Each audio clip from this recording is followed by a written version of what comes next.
lockdown, or the other strategy is to actually go after the Windwalker Monk and try and just end the game immediately within the first 3 main crowd control attempts. So I'm curious to see what strategy Diabolus goes for, if they're looking for a late game kill, if they're looking for an early game kill. With a sap on Rezus, it's expected that we will see the Warlock Infernion shut down. So it's up to Plot Twist to open up Infernion as much as possible so that they can gain access to Fear and Chaos Bolt. The more Fears and the more Chaos Bolts, the more deadly the Destruction Warlock is going to be. Nixie feared away very early on. Infernion not looking to set up any damage, though, off the back of the crowd control. Alec is just kiting away with Rezus, maybe trying to bait him out of position, but Lontar is already repositioned across, actually going across midfield and getting Nova'd.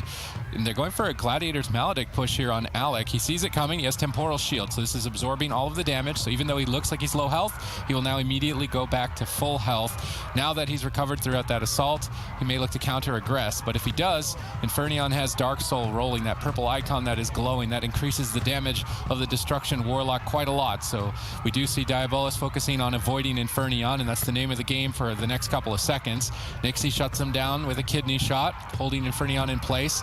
Now that cooldown is over as the icon is no longer glowing, so Infernion is a lot less intimidating. So we do expect Alec and Nixie to begin counter-aggression, but they've been under so much pressure that it seems difficult for Alec to get a lot going. Hovering at 50% health, there's no Iron Bark available. Asgrath goes for a Cyclone on Rezus. This denies the damage from the Monk and allows him to stabilize Alec. So rather than focusing on just healing and cooldowns, using some of that Druid crowd control to stall the game. Now finally, with a Polymorph secured onto Lontar, Infernion is in trouble and at low health. Asgrath tries to continue the chain but is unable to. Regardless, they have pulled Infernion's Unending Resolve, that red icon with a 3M. That's a powerful defensive cooldown that allows the Warlock to survive when he is left on his own and his healer is in crowd control. So that is unlikely to be available again.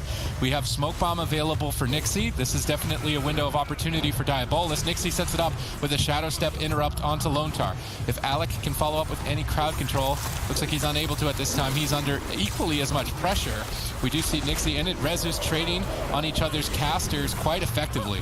Yeah, definitely a great job there. And for Alec in this matchup, it's aggressive. It's difficult for him to get super aggressive with polymorphs, just because if he's using all of his shimmers to move in and try to get those polymorphs secured, that way Rezus has a lot of uptime on him. So Alec opting to play really, really defensive, finally pushing in right now, looking for a polymorph. Gets denied. Lontar repositioning in the field. Alec now in a little bit of trouble. He gets interrupted. Temporal Shield's rolling, and we've seen Alec, Asgrath, they play really greedy in these matchups, holding on to Ice Blocks for as long as possible. But Alec, he's going to be trading one out off the back of a drink from Asgrath. So he managed to run away, get out of combat, sit down, recover some of that precious mana. And you can see for Plot Twist, that story is not nearly as similar. Lontar, his mana is down to 50%, but the Shaman in this matchup normally could sustain on low levels of mana for a long time, whereas for Diabolus, it's really important that Asgrath is sneaking away and getting those consistent drinks. Ooh, big push on Alec in game number 1. Asgrath crowd controlled for an extended period of time.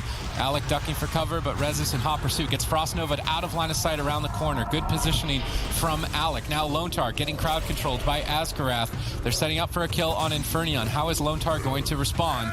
Gladiator's Maledict are absorbing any more heals. If they can continue the chain, Alec looks for the polymorph, gets shut down. They need the Cyclone. They don't get it. Lontar goes for a Spirit Link Totem instead, respecting the potential crowd control, as he would like to hold his Gladiator's Medallion for the blind of the rogue.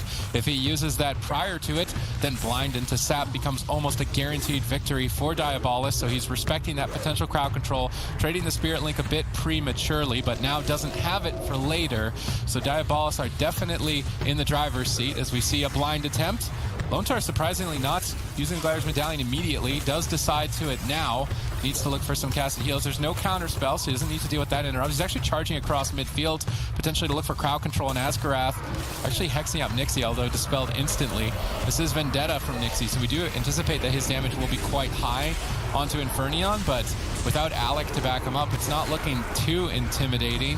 Asgrath has Iron Bark activated, but this is prior to Infernion's Infernals and Dark Souls, that purple icon we were talking about at the start of the game. So Infernion can activate that, and Asgrath will have limited defense to deal with this. So Infernion would like to get aggressive. He drops the Infernals. He is going to be ramping up, using the Rain of Fire to increase the damage of his next Chaos Bolt. This Chaos Bolt is going to be a giant one if Alec is not careful. He's paired it up with the Unending Resolve so that he can freely cast, baits the interrupt on the Shadow Fury, but gets blinked through on the end of his cast and then counterspelled Perfect denial by Alec. Yeah, very beautifully done. This is the Icy Veins. They want to get really aggressive in the setup. Lone Tar mana is getting really, really low. Inferno gets cycloned up. Nicely done by Asgrath. That's going to freeze his hit points. Lone Tar's going to have a difficult time actually healing him up. The cheap shot follows up the crowd control chain. Asgrath looking for a Cyclone, manages to find it. Infernion in a lot of trouble right now, but with a beautiful fear onto Nixie, some off heals from Rezus, and getting the ice block from Alec. Plot Twist isn't in that bad of a situation, but as Dampening kicks in, as this game goes longer, Nixie on the Assassination Rogue, his damage becomes ultra effective on that Destruction Warlock, and I can't help but feel with the amount of control they have available, if they can just hold on a little bit longer, Diabolus will have this game in the bag, but Alec has to be very careful with no ice blocks. Asgrath in a full fear. Temporal Shield is the last line of defense. With that Glidier's Maledict will absorb some of its healing. Double stun incoming by Lone Tar. That actually gets Asgrath's Glidier's Medallion, so he will not be able to get out of crowd control. There are no ice blocks remaining. There's no Iron Bark for 20 seconds. This is actually a moment of opportunity for Plot Twist to push forward for a kill, but they're limited themselves, so it will be a risky gamble to make. Infernion is trying to push forward, connecting Chaos Bolts. One more, potentially closing out the game. Asgrath is crowd controlling Rezus though and denying him from reconnecting for now. Looking for a Cyclone, but unable to find it. Actually being interrupted by Infernion, and that denial opens up Rezus to connect onto Alec. How much damage can he get done on his own? Polymorphed away, instant dispel from Lone Tar, keeping Rezus on target to kill Alec. But now with Iron Bark available from Asgrath, it's unlikely we see Alec go down anytime soon. It's actually Infernion who will be on the back foot. He is focused on crowd controlling Nixie right now with Fear. Earthen Wall Totem from Lone Tar, pausing the fight, find some more opportunities to push forward onto Alec.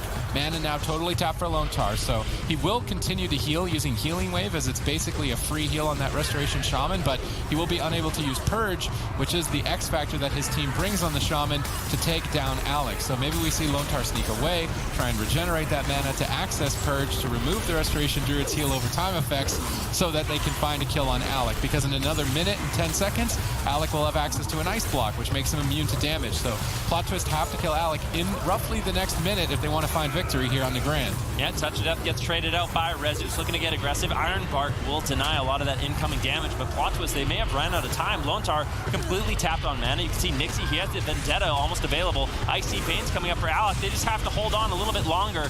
Infernion is going to be in a lot of trouble very shortly, but it is going to be a difficult situation for Diabolus to really live through. They have to hold on another 40 seconds, but they're deciding to just get really aggressive, still not trading out any of their offensive cooldowns. I can't help but wonder what they're waiting for. Maybe a blind on the Lone Tar. They're looking for some sort of crowd control, but Lone Tar is just really struggling to keep Infernion alive in this position. Infernion gets locked out. Nixie still doing massive damage. Asgrath stunned into full sheep. Lone Tar now in crowd control. Infernion left all alone in a full kidney shot. Sid, I don't know how much longer he's going to be able to survive. Unending Resolve, and these Chaos Bolts are going to be gigantic from the Infernals.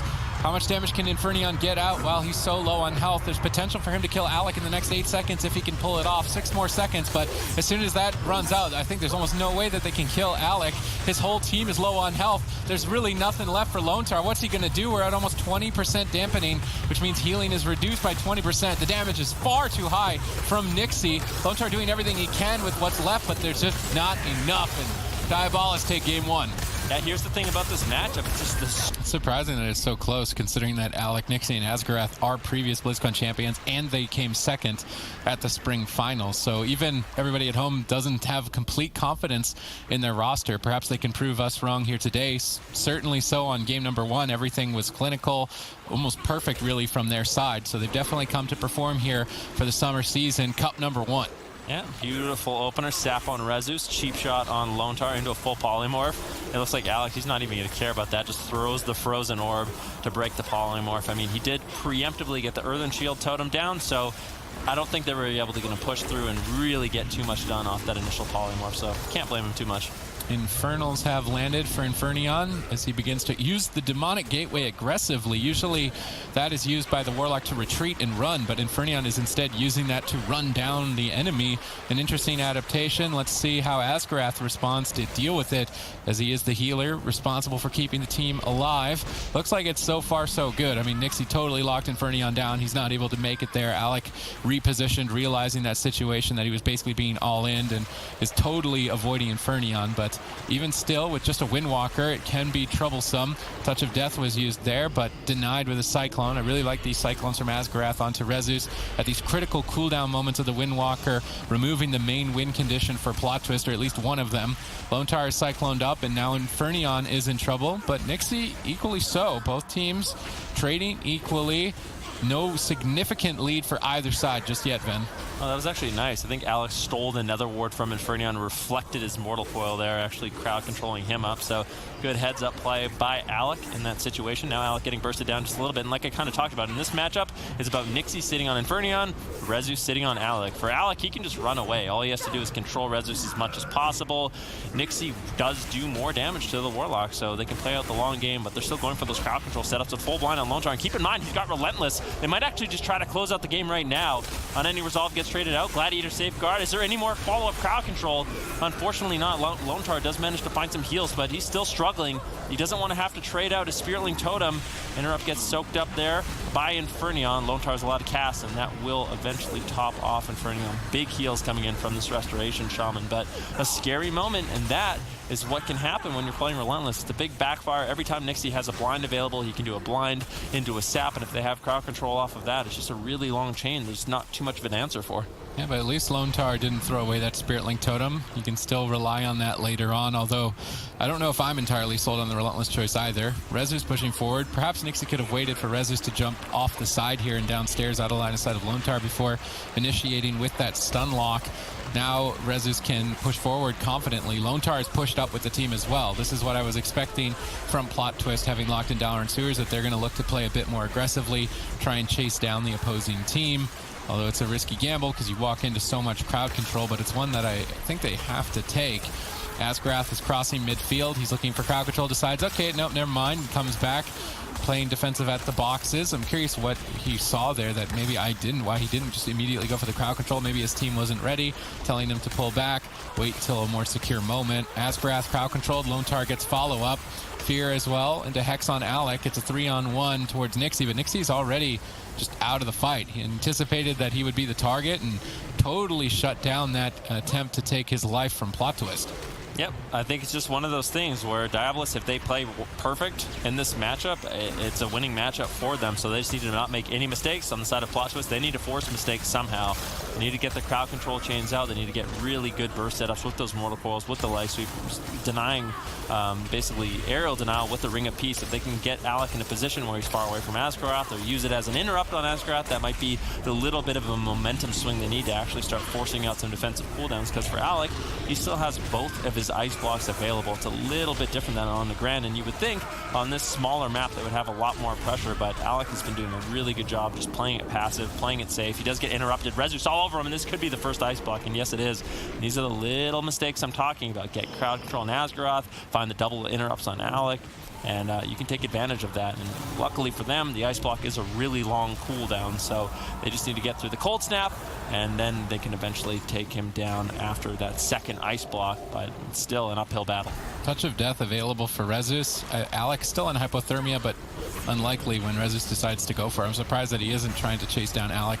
Here's the blind sap combo, and as Lone Tar is playing Relentless, he won't be able to get out of this crowd control, so Inferno will be alone, but they don't get the sap. They get the polymorph, and that's all they need to really get. Infernion's unending resolve is 1 second away. Used at such low health, it may just be totally ineffective, but they drop the chain. Lone Tar sneaks in a Spiritling Totem, saves the team, but now they need to get aggressive. During this push, they could counter-engage. Alec already realizing that that kill was lost when the Spiritling Totem went down, retreated away, preventing any sort of counter-initiation. Really good positioning so far from Alec in this matchup, bouncing between defense and offense almost perfectly, I will say. Diabolus here in the summer season are looking good comparatively to their spring season. Having shown second place at the spring finals, they could be a top contender for the season. Really good positioning there by Asgarath. As soon as Infernion moved in, he was able to use his mobility to hop back up on the platform platform and deny any sort of fear. So really well done. They're playing this very clinically right now. Rezu's trying to get aggressive using the touch of death, but Alec, he's going to be completely fine. Barf skin traded out at 100% health. Alec's not going to be taking any damage. And Asgrath's actually going for a drink, and that could be one of the reasons why Plot Twist decided to go to this map. It's going to be a lot more difficult for Asgrath to sneak away and get off those Shadow Meld drinks to recover his mana, and you can actually see right now Plot Twist, they do have a mana lead, but I have to say, Alec has his Icy Veins. Infernion has no unending resolve, and that's the first time we've seen those two cooldowns sort of desynced in this matchup. So one good crowd control chain coming in from Lontahar, the next blind sap. Alec, he has the Icy Veins. Infernion will not have a response, and I think if Diabolus, they just play it out safe, wait for that moment, they can easily close out the game. I think Infernion, Lontahar, and Rezus are going all in for an ice block here on Alec. A couple seconds away from Iron Bark for Asgrath. Surprising to not see him activated on those double Chaos Bolts, instead using the ice block. This is a big opening for Plot Twist to pull off victory if they can deny Asgrath Icy Veins mana, but Diabolus might just close this game out here and now, depending on how much damage they have. Nope, no crowd control chain together. Lontahar preempted that attack with an Earthen Wall Totem already placed. Plot Twist totally saw them coming and totally shut them down. Now at this point, they can run Alec open. They have a big window of opportunity to put a point on the board and tie this series up. Yeah, that was a big waste, I have to say. I feel like Alec, he should just hold on to the Icy Veins for the next blind setup. They would have had a minute window right now, for example. They might be able to just close it out if there's any follow-up sap. There's a full blind onto Lontahar, vanish into cheap shot. What is going to happen? Asgrath, Alec, they have to sort of find some crowd control in this situation. Lontahar, he uses the Ascendance, getting some big heals, and that was just really sloppy. Once again, unfortunately, not able to find the sap, and no follow-up crowd control. That was a moment they could have easily closed out the game, but Plot Twist does manage to hold on. I'm wondering, Lontahar had the Earth Elemental down, so he anticipated blind, so he activated his Earth Elemental, which basically just punches people, but it keeps you in combat, and if you're in combat, you can't be sapped. So that was a good read by Lontahar, running with the Relentless to deny that sap combo, so they have to use Cheap Shot instead, but it becomes so difficult to chain it. Regardless, they get a full polymorph. Alec MVP here. Asgrath gets the follow-up. Clean, clinical crowd control. Diabolus take game 2. That was such a nice play. First cup of the summer season. Diabolus recently sponsored. They were formerly ABC. They are previous BlizzCon champions. These three members in particular on their Rogue Mage Druid are looking deadly in the lower bracket, and they are looking for a lethal blow here against Plot Twist. Rezus fortunately actually finds Nixie in stealth, preventing a sap opener, which is pretty important when facing a Rogue Mage. This is going to stall the momentum quite a lot early on, Ven. Yeah, definitely. You can see Infernion, he's actually opted to play the Pandaren, so he's going to have that Quaking Palm ratio. Good pressure early on. Rezu's getting really aggressive over on Alec. Beautiful Blink counterspell. Alec sneaks in a Polymorph. Infernion looking for a Master Spell. It does manage to find it. Asgrath falls up the crowd control with the bash. And Rezu's doing a really good job denying there. Asgrath was looking for a Cyclone, but unfortunately not able to find it. That blind right on the edge of that frozen orb. And that was such a good life grip there by Infernion, gripping Lontahar, that leap of faith on top of him. So Blizzard would break that blind, and that was just a really heads-up play there by Plot Twist, denying that crowd control. That's a significant difference from the Warlock to the Shadow Priest. The Shadow Priest brings a lot more defense and utility and effectively crowd control, but a lot less punchy burst damage. But maybe they don't need it. Alec on very low health, and I'm so surprised to not see him ice block right now. He's just totally calculated on how much damage he can take and deal with. Frost Novas and Polymorphs to deny Rezus from connecting. Rezus tries to Transcendence to where he knocked Alec. Reconnected for now, but now Cyclones, it's 3 versus 1 on Infernion, but he already has defense activated by Lontahar. That Earthen Wall, that circle of dust around Infernion reduces a lot of damage so long as he stays inside of that dusty circle. As long as it's up, now it's faded, so the defense is over. Let's see what they decide to do. They're actually switching to Asgrath. Infernion almost soloed Asgrath there. Big swap. I was not anticipating that strategy at all. As I said, the Shadow Priest doesn't have the big punchy burst, then all of a sudden Asgrath is dead. It's one shot. Infernion in a smoke bomb in a bit of trouble. He trades out Dispersion, gets Cycloned on it. So Cyclone prevents healing. Dispersion heals you for a lot. So Cycloning it is a very effective strategy. That means Lontahar has to now power a lot of mana to top Infernion off. That was well timed by Asgrath, but Asgrath's mana is already so low. And this could have been the win condition, although we need to keep our eyes on Alec. He lands a counterspell into a full polymer. Alec just wants to close this game out. Infernion uses the Void Shift, so switches his health with Rezus. That means now Rezus could be in trouble if Diabolus look to swap to him. He activates the Diffuse Magic that reduces all magic damage, and more importantly, dispels the Gladiator's Maledict effect that was active on him, so it was well-timed there, preventing any sort of swap to him, trying to get a surprise kill, but they're not going to find it, although Diabolus are just working one by one through the defenses of Plot Twist, and if it keeps up like this, they're looking like they're going to take game number 3.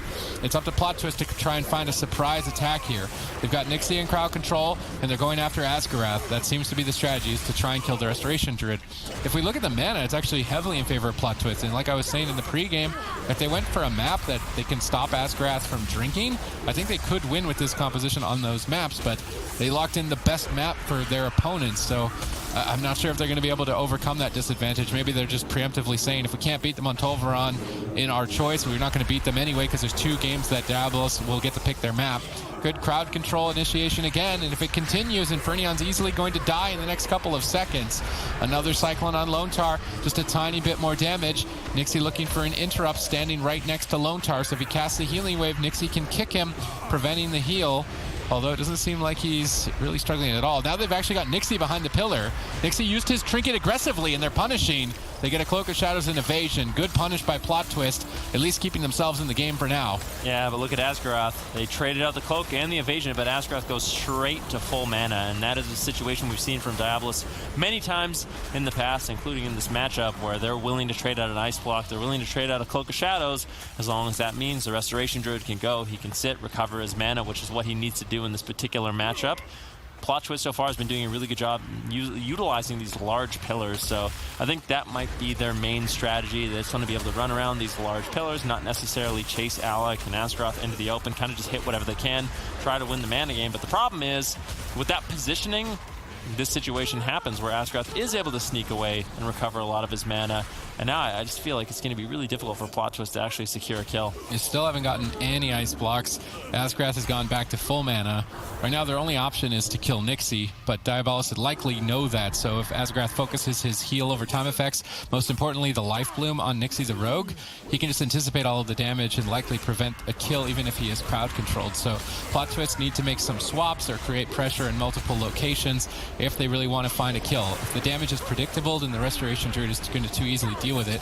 Maybe not. Rezus has good pressure. Nixie holding out for now. No Iron Bar for 4 more seconds. Asgarath holding out and waiting for that as soon as possible. Looking for a Cyclone, gets it on Rezus. Bashes Lontar. Asgarath taking the whole team into his own hands at this point with crowd control. Infernion gripping Lontar into the Blizzard, but he pre-casted Cyclone, expecting it to break the crowd control, and they get the kill off the back of that Cyclone. Perfect read by Asgarath, anticipating Infernion's off-brand melee composition. This is what are those 3 combinations of specializations doing on the same team in the same game? Retribution Paladin, Feral Druid, Discipline Priest. Those are probably the 3 least popular specializations. All at the same time. Yeah. Maybe you put all of them together, they work out in the miracle. We'll have to see. There's a sap on Zuniaki. Kara seems to be the target of choice for now, but not too much burst damage coming in from Choccy Milk Men. Gelu, kind of famously known in the spring season for playing that Fire Mage. He's going to be making some adaptations. Now playing that Frost specialization. I have to say that's a lot more meta right now, a lot more popular, and I think it's an intelligent decision to switch up to Frost, especially going up against this Retribution Paladin Feral Druid. Kara is actually a BlizzCon champion. He was the 4th member of Diabolus, formerly ABC, so he's joined up with nLite coming out of retirement to play with some friends in the tournament and see what he can get done on the Retribution Paladin. Currently his Avenging Wrath is basically totally shut down, and he didn't get any ice blocks or any major defensive cooldowns with it, so his team is going to be playing from behind. It's up to Zuniaki to maintain the mana, and he can do that using Penance and Power Word Solace. Those are very mana efficient, whereas Shadowmend, if we see Shadowmend, that's a very expensive heal, and will put Zuniaki behind in terms of mana, so definitely pay attention to his cast bars. What spells is he using? Is he only focusing on the Penances, or is he going for Shadowmends? Right now he's in a situation where he may have to. Kara is so low on health, relying on the Power Word Barrier, but Cycloned at low health. Zuniaki Master Spells the Cyclone so he can heal Kara with Penance, then looks for Shadowman but gets blinded. No preemptive premonition there, gets bopped out of it. Blessing and Protection removes physical abilities, including crowd control like blind. So good usage of that utility from Kara, getting Zuniaki back into the fight as soon as possible. Things were looking dicey, but Gelu gets further crowd control of the polymorph.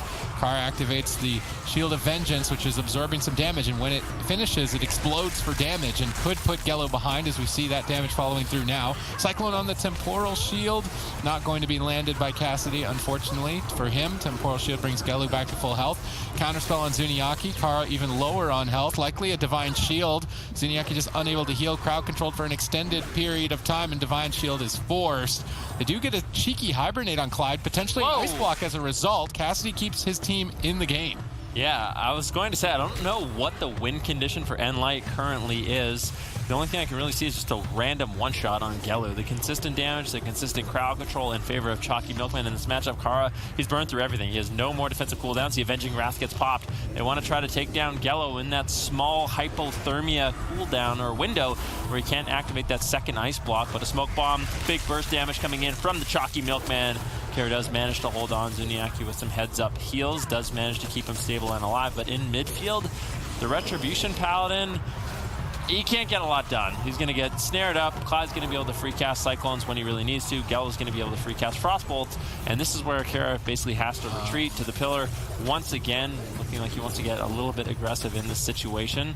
Clyde getting cycloned up there by Cassidy. Good crowd control, but Choccy Milkman have completely stabilized, and in this situation, right now, Choccy Milkmen, they are way ahead. Mana is equal, but cooldowns are not. Choccy Milkmen in the lead in that regard if they can get any crowd control. Gelu is looking for it. Zuniaki runs into the Frozen Orb, so Polymorph will break. Gelu can't go for it. They go for Blind instead, but Kara can remove it. Now Cyclone secured. Clyde gets the game-winning crowd control here, potentially, if they can continue it. They drop the chain. The powered barrier is protecting Kara, reducing a lot of damage in its shielding effect, but it is now over.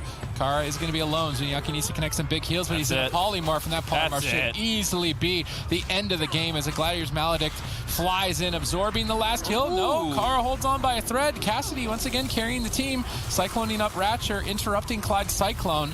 Cassidy single-handedly is defensively carrying the team and offensively setting up at least some opportunities as they try to cling together with this 3 misfit specialization composition that likely doesn't have a name, and you guys at home should probably try to think of one because I'm struggling.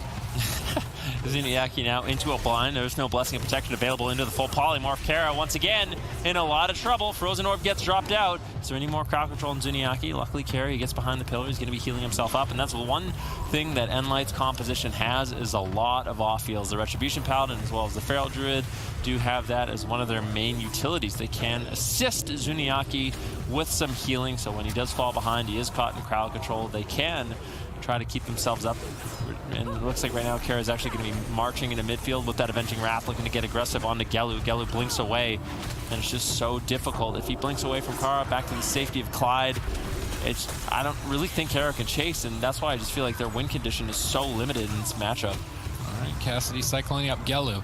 Hammer of Justice on Ratchet, but it can be dispelled by Clyde, so we shouldn't see too much momentum, but the damage added in by Zuniaki is quite a big punch. Mana is surprisingly equal as we enter Dampening.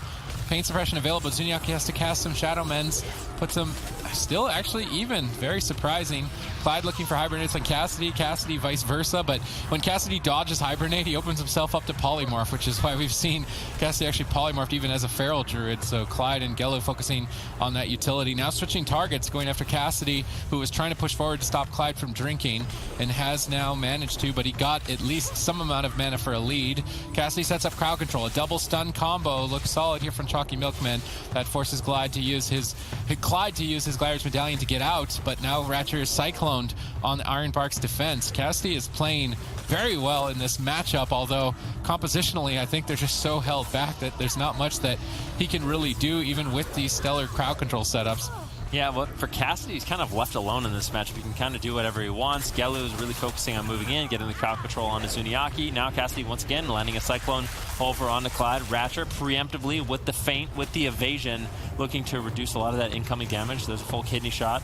And it looks like Zuniaki will be throwing out that power word barrier. You can see sort of that glowy shield on the ground. It's a huge cooldown that Discipline Priest has. It limits a lot of the offensive capabilities of the enemy team, and Zuniaki actually will be looking to sit down for a drink. Gelu does deny. Now Kara still in a little bit of trouble, but Ratcher and a Cyclone, don't think this is the moment where they actually close out the game. Not just yet. Clyde is crowd controlled by Cassidy, but Kara is still in trouble. Cassidy's trying to save him. He cyclones Ratcher, but Ratcher trinkets to get the sap, and that could be the game-winning play if Kara doesn't respect it. Trades out Divine Shield. Came up just in the nick of time. Kara is now immune to damage and potentially has an opportunity for a comeback. He comes out swinging after Ratcher. Ratcher shadow steps away from the big attack there from Kara. Well done defensively. Ratcher avoids the near-death experience, although having used his Virus Medallion to get a Cyclone means he gets stuck in the next stun. I actually think if Kara and Cassidy can get crowd control on Ratcher and Clyde at the same time, they can actually kill Ratcher very quickly. See if they can set it up. They're spending some time on Gello. I don't really like it. I don't like that Hammer of Justice at all on Ratcher. It was maybe preemptively a defensive play. Kara's caught in the smoke bomb. Zuniaki can't heal him through that line of sight, but he doesn't go down in it and is able to pull back. Gello blinks in, secures a Polymorph. Premonition from Zuniaki breaks the Polymorph. Now his team can get aggressive. Cassidy setting up for the game-winning crowd control. He's got Clyde bashed. He's got him Cyclone. But if they had the Hammer of Justice here for Ratcher, they could hold him in place, and they don't because they sort of blundered it away earlier. That could have been the game-winning moment for their team, and now it's lost. Zuniaki's almost completely out of mana. Clyde still has some remaining, and at this point, nLite need a miracle. Maybe this is it. They can just do it with pressure. Ratcher is very low. Cloak of Shadow saves him, but overlapped with the Iron Bark. So there's a bit of a panic moment for Choccy Milk Men as both teams are running very low on cooldowns. Yeah, definitely a scary moment for both these teams as we enter 20% dampening. Clyde was able to sit down and get a little bit of mana back and recover. Zuniaki, unfortunately, not the same luxury for him. He's going to be hovering at around 5%. Could try to sneak away for a drink at some point, but I think Gellu is on point right now, making sure to deny, but no. Zuniaki does recover some mana, and this is actually really good for nLite, the stall-based tactic with the Feral Druid, the Retribution Paladin, and the Discipline Priest. Can they actually pull it off and get a win? Kara, once again, sort of forced to retreat to the pillars. Zuniaki just caught an endless crowd control, it feels like. Polymorph into a Cyclone. Kara left in a 3v1 situation. Cassidy actually backs him up with a nice Cyclone, denying Gellu's follow-up damage and control. But Kara, he just doesn't have the healing at this point in dampening to keep himself alive. Zuniaki running into the Frozen Orb, denies any follow-up crowd control and interrupt onto the Master Spell. The Cyclone onto Kara. And Zuniaki just really struggling to top off his team. They have to kill Ratcher, I would say, in the next minute or so, but maybe they can. Kara's got an increase of damage with Avenging Wrath activated. Ratcher respects that cooldown, avoids it by running around the corner and away from Kara. Instead, now we see Cassidy and Kara maybe switch to Gello. Gello keeping some good space, not running into that aggressive cooldown that Kara has activated. Doesn't want to take too much free damage. Zuniaki charging across the map, maybe to try and avoid crowd control, but now caught in a full blind. No way out of that blind. What are you going to do, Kara? Shield of Vengeance. This absorption effect, really the last line of defense. I do not think that it's going to be enough, but maybe he just cross-kills Ratcher. He is going to fall first. Choccy Milk Men take game one. Yeah, that was kind of interesting from nLite. If they can avoid being crowd controlled and stay on target, then maybe they can make this work. It's definitely the first time we're going to get to see it. Clyde actually gets bounced out of the pipe early on. He didn't jump down in time. They could just kill him in the opener as a result of that mistake. Clyde jumps to safety thanks to Gellu's Frost Nova onto the entire team. He is going to survive. Now Kara on the back foot, although Zuniaki disrupts the crowd control, so Tana can easily save him. What is Kara going to do? Grappling hooks up to Gellu. Gellu activates Temporal Shield, so he's absorbing all these damage points, and he's going to heal them all back right at the end of it. So good timing there, anticipating big hits due to the gap closer usage of Kara, but he's still actually taking quite a beating. Blinking back to try and eat the freezing trap, but was unable to. Blinking away from the death grip once again, shadow melding the Gladiator's Maledict. Good defensive attempt so far from Gellu, and is able to easily hold on to ice blocks. Kara now on the back foot. Tana looks to stabilize with Earthen Wall Totem down. Kara should feel stable to move forward. Gellu has run out of blink, so he can't blink out of that defense. He's just slowly waddling away in the chains of ice. I want to see the next freezing trap. If they can get an ice block with the next freezing trap, then this composition is actually very promising. Yeah, the Survival Hunter has really good utility too with that Mending Bandage. Whenever he uses that, the target he uses it on is completely cleared of bleed effects. So that is sort of a soft counter to Ratcher on that Assassination Rogue. Beautiful. Whenever there's crowd control on Tana, Kara can sort of back up his team with that Mending Bandage, really limiting the damage Choccy Milkman has available in that short crowd control window. Ratcher defensively shadow stepped back to Clyde and ate the incoming freezing trap from Kara, and they need those freezing traps to secure ice blocks. That's their main crowd control source for the healer Clyde. So if Gellu and Ratcher can use their mobility to break that crowd control chain, they're almost certainly never going to get an ice block. We see Clyde stunned. This is where we would anticipate a freezing trap, but Kara's out of position and falling behind. Zuniaki is low on health as well. Tana's trinkets out of a blind. Does he get any follow-up? Kara moves in, gets a freezing trap. They need an ice block, but they're not able to connect. Gelu has them frost nova'd around the corner. They're unable to pressure. They're forced to switch targets and go after Ratcher. They don't want to be attacking him. They fall even further behind now on mana. Things are falling apart for nLite, even though this composition proved to be promising. The play of Choccy Milk Men shutting him down. Full stun. Spearling Totem forced from Tana. The entire team under pressure right now from the Choccy Milk Men. Some decent counter aggression finally on Gelu. Ratcher looking to shadow step for the freezing trap, but Kara isn't throwing it. Maybe he's trying to bait the shadow step with that attempt, but either way, they don't get it. Kara has to use the aspect of the turtle. He's so low on health. Tana has to open his schools of magic to interrupts, and he does get interrupted instantly by Ratcher. Now into a stun, setting up Clyde for Cyclone and Polymorph. They interrupt Cyclone, but they can't stop both. Kara's all on his own at this point. How is he going to survive? He defensively traps the rope, but that is not going to be enough, and Choccy Milk Men's defense looks unbreakable in game 2. I mean, we'll have to see how it goes. Like, I've got some bakers on my desk right now. Maybe they can rustle up some food. That's all I'm thinking about for this one. But we do have game 3, potentially match point and elimination point here for nLite if Choccy Milk Men can secure it against another Ret Feral composition here. Yeah, I think the main problem with the composition nLite has is so difficult for Kara to really just get off that pillar, get aggressive. Whenever they do find momentum and damage, Gelu's able to just run into the open to the safety of Clyde, those Cyclones, and then it's no longer a favorable trade. Kara's going to run over, get the Hammer of Justice over on the Clyde. That's going to be followed up by a Cyclone. Nice shadow step kick there by Ratcher. Does deny. Hibernate going to be cast out onto Cassidy, into his sheep, into another sheep. Nice control here coming in from Clyde and Gelu. Although the initiation by nLite was solid, they got a main objective, Ratcher's Glider's Medallion with that first stun lock, and if they can coordinate crowd control on Clyde at the same time as Ratcher, then killing the Rogue is certainly a viable strategy, and bringing in the Shaman allows them to prevent Gelu from disrupting that attempt. They can use Wind Shear and Grounding Totem to prevent Gelu from using Polymorph to save his Rogue. So Tana's in position to stop Polymorph. He gets fake casted though on it. He has to use the Grounding Totem, and now Grounding Totem and Wind Shear aren't available, so Gelu's going to blink over and pressure Tana. He lands the full Polymorph. Good play on Gelu's part, activating that Glider's Maledict now for the team, but Cyclone by Cassidy equally shut down. Once again, solid play from Cassidy. Tana in a blind. Not surprising to see him break out of it immediately with that Gladiator's Medallion. Clyde with Gelu on the outside, waiting for those diminishing returns for a big push. They may even wait for Ratcher to have his Glider's Medallion available before making another push, as that could be a point of vulnerability, a weak point on the team right now. Clyde is interrupted, unable to heal, but there's nothing out of that. So it's Tana who's actually in trouble in a Polymorph, and Kara at low health. If he's interrupted on a flash of light, he will not be able to use Divine Shield. So Kara is taking a risky gamble right now and is no longer going to be gambling it away. Trades the Divine Shield, stays alive, activating the Avenging Wrath with the Hammer of Reckoning, looking for a push. Ratcher immediately retreats back defensively with Feint active, reduces damage, and basically isn't scratched from that attempt. Once again, Choccy Milk Men navigating both offense and defense perfectly, and I almost want to see Choccy Milk Men go head-to-head with Diabolus and a Rogue Mage mirror with how they're playing today. Yeah, I think that would be excellent to see. I mean, both these teams seem to be doing excellent. It seems like nLite, they don't really have a solid answer. Them changing up their composition every single game tells me that they don't really have just one thing that works. I think they're just trying to get sort of surprise victories, surprise points in this series against the Choccy Milk Men. But Choccy Milk Men with the Rogue Mage Druid, it's just such a durable, well-rounded composition that if you can play it at a very high level, not only does it have impeccable defense with the amount of defensive cooldowns it has, it's control, and it also has a lot of offensive capabilities with that same control, with that same burst damage. Right now, Ratcher in a little bit of trouble. Rake Stun does come in from Cassidy. Into the Maim Stun, he has to trinket out.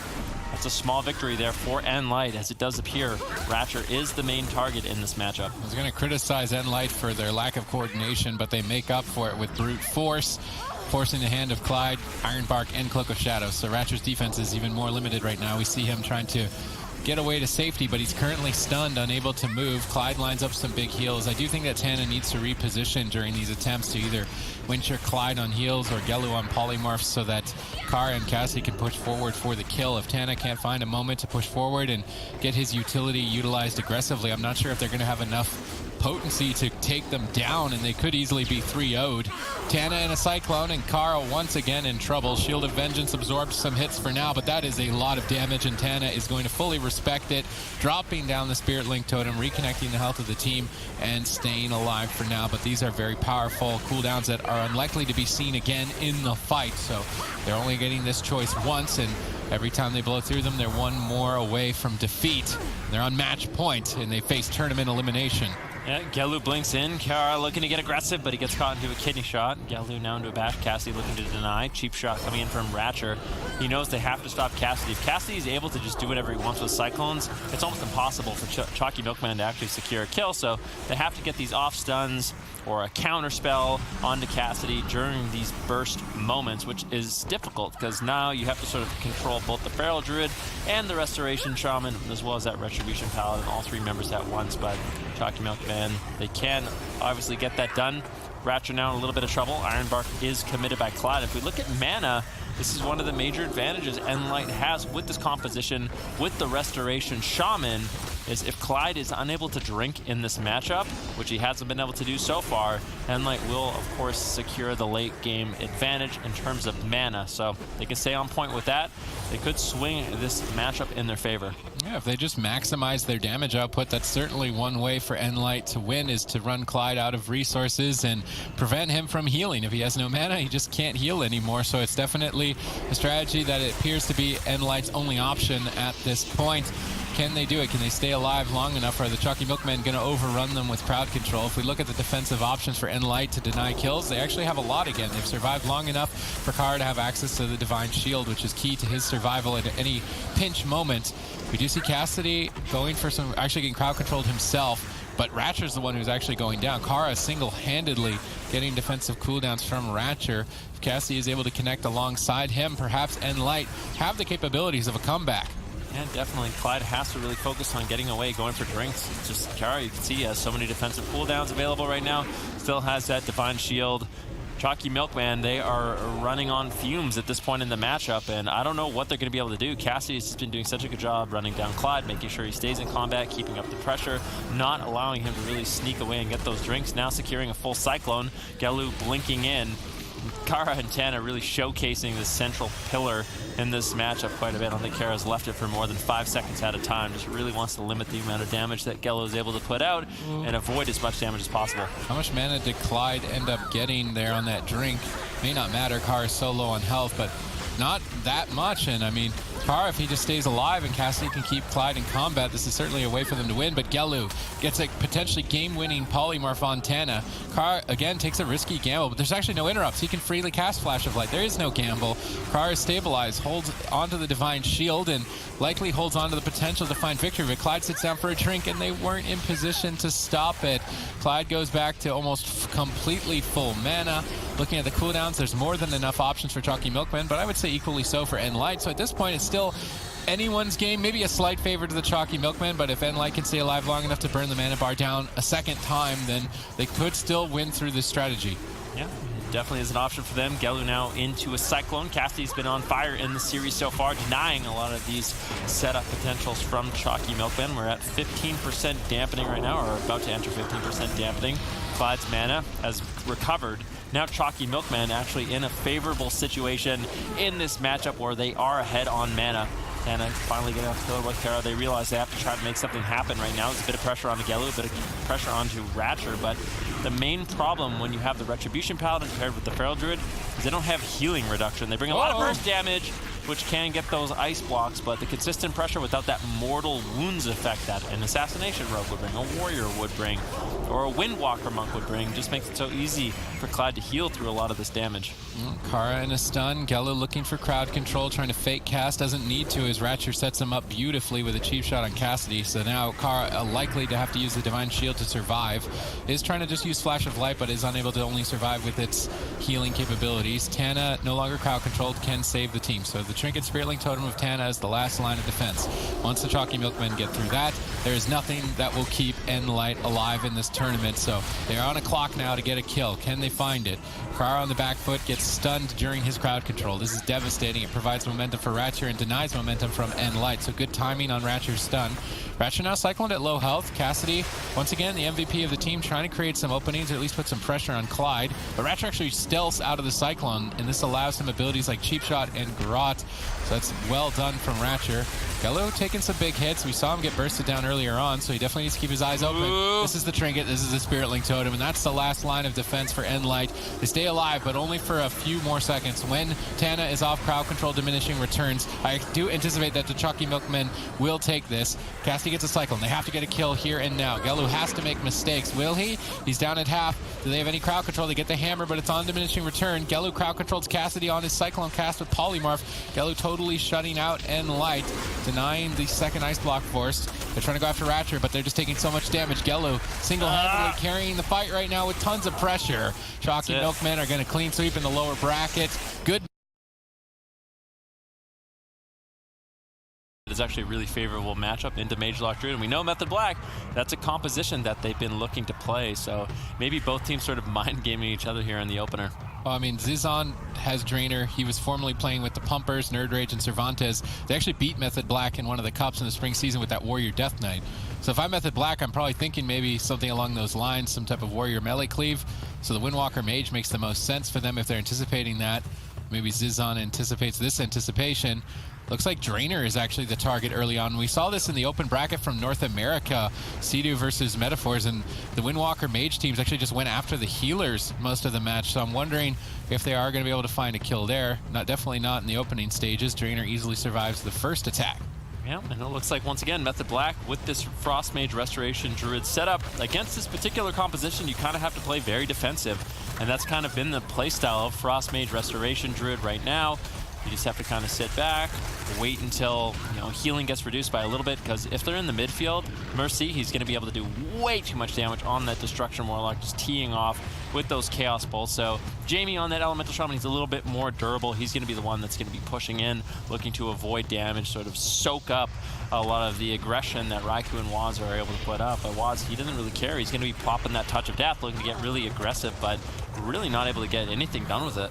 Well-timed crowd control on Drainer during his Innervate, so he doesn't get any free healing spells there due to the crowd control of Method Black, so potentially they could win on mana, but winning on mana against Warlock, Shaman, Druid, I don't know if that has really ever been a way to find victory in World of Warcraft arena history for over a decade, so I don't know if they can single-handedly rely on that. Big damage onto Waz in game number 1, but not even getting a touch of karma. Chaz's Iron Bark appears to be more than enough for him to stay alive and push forward.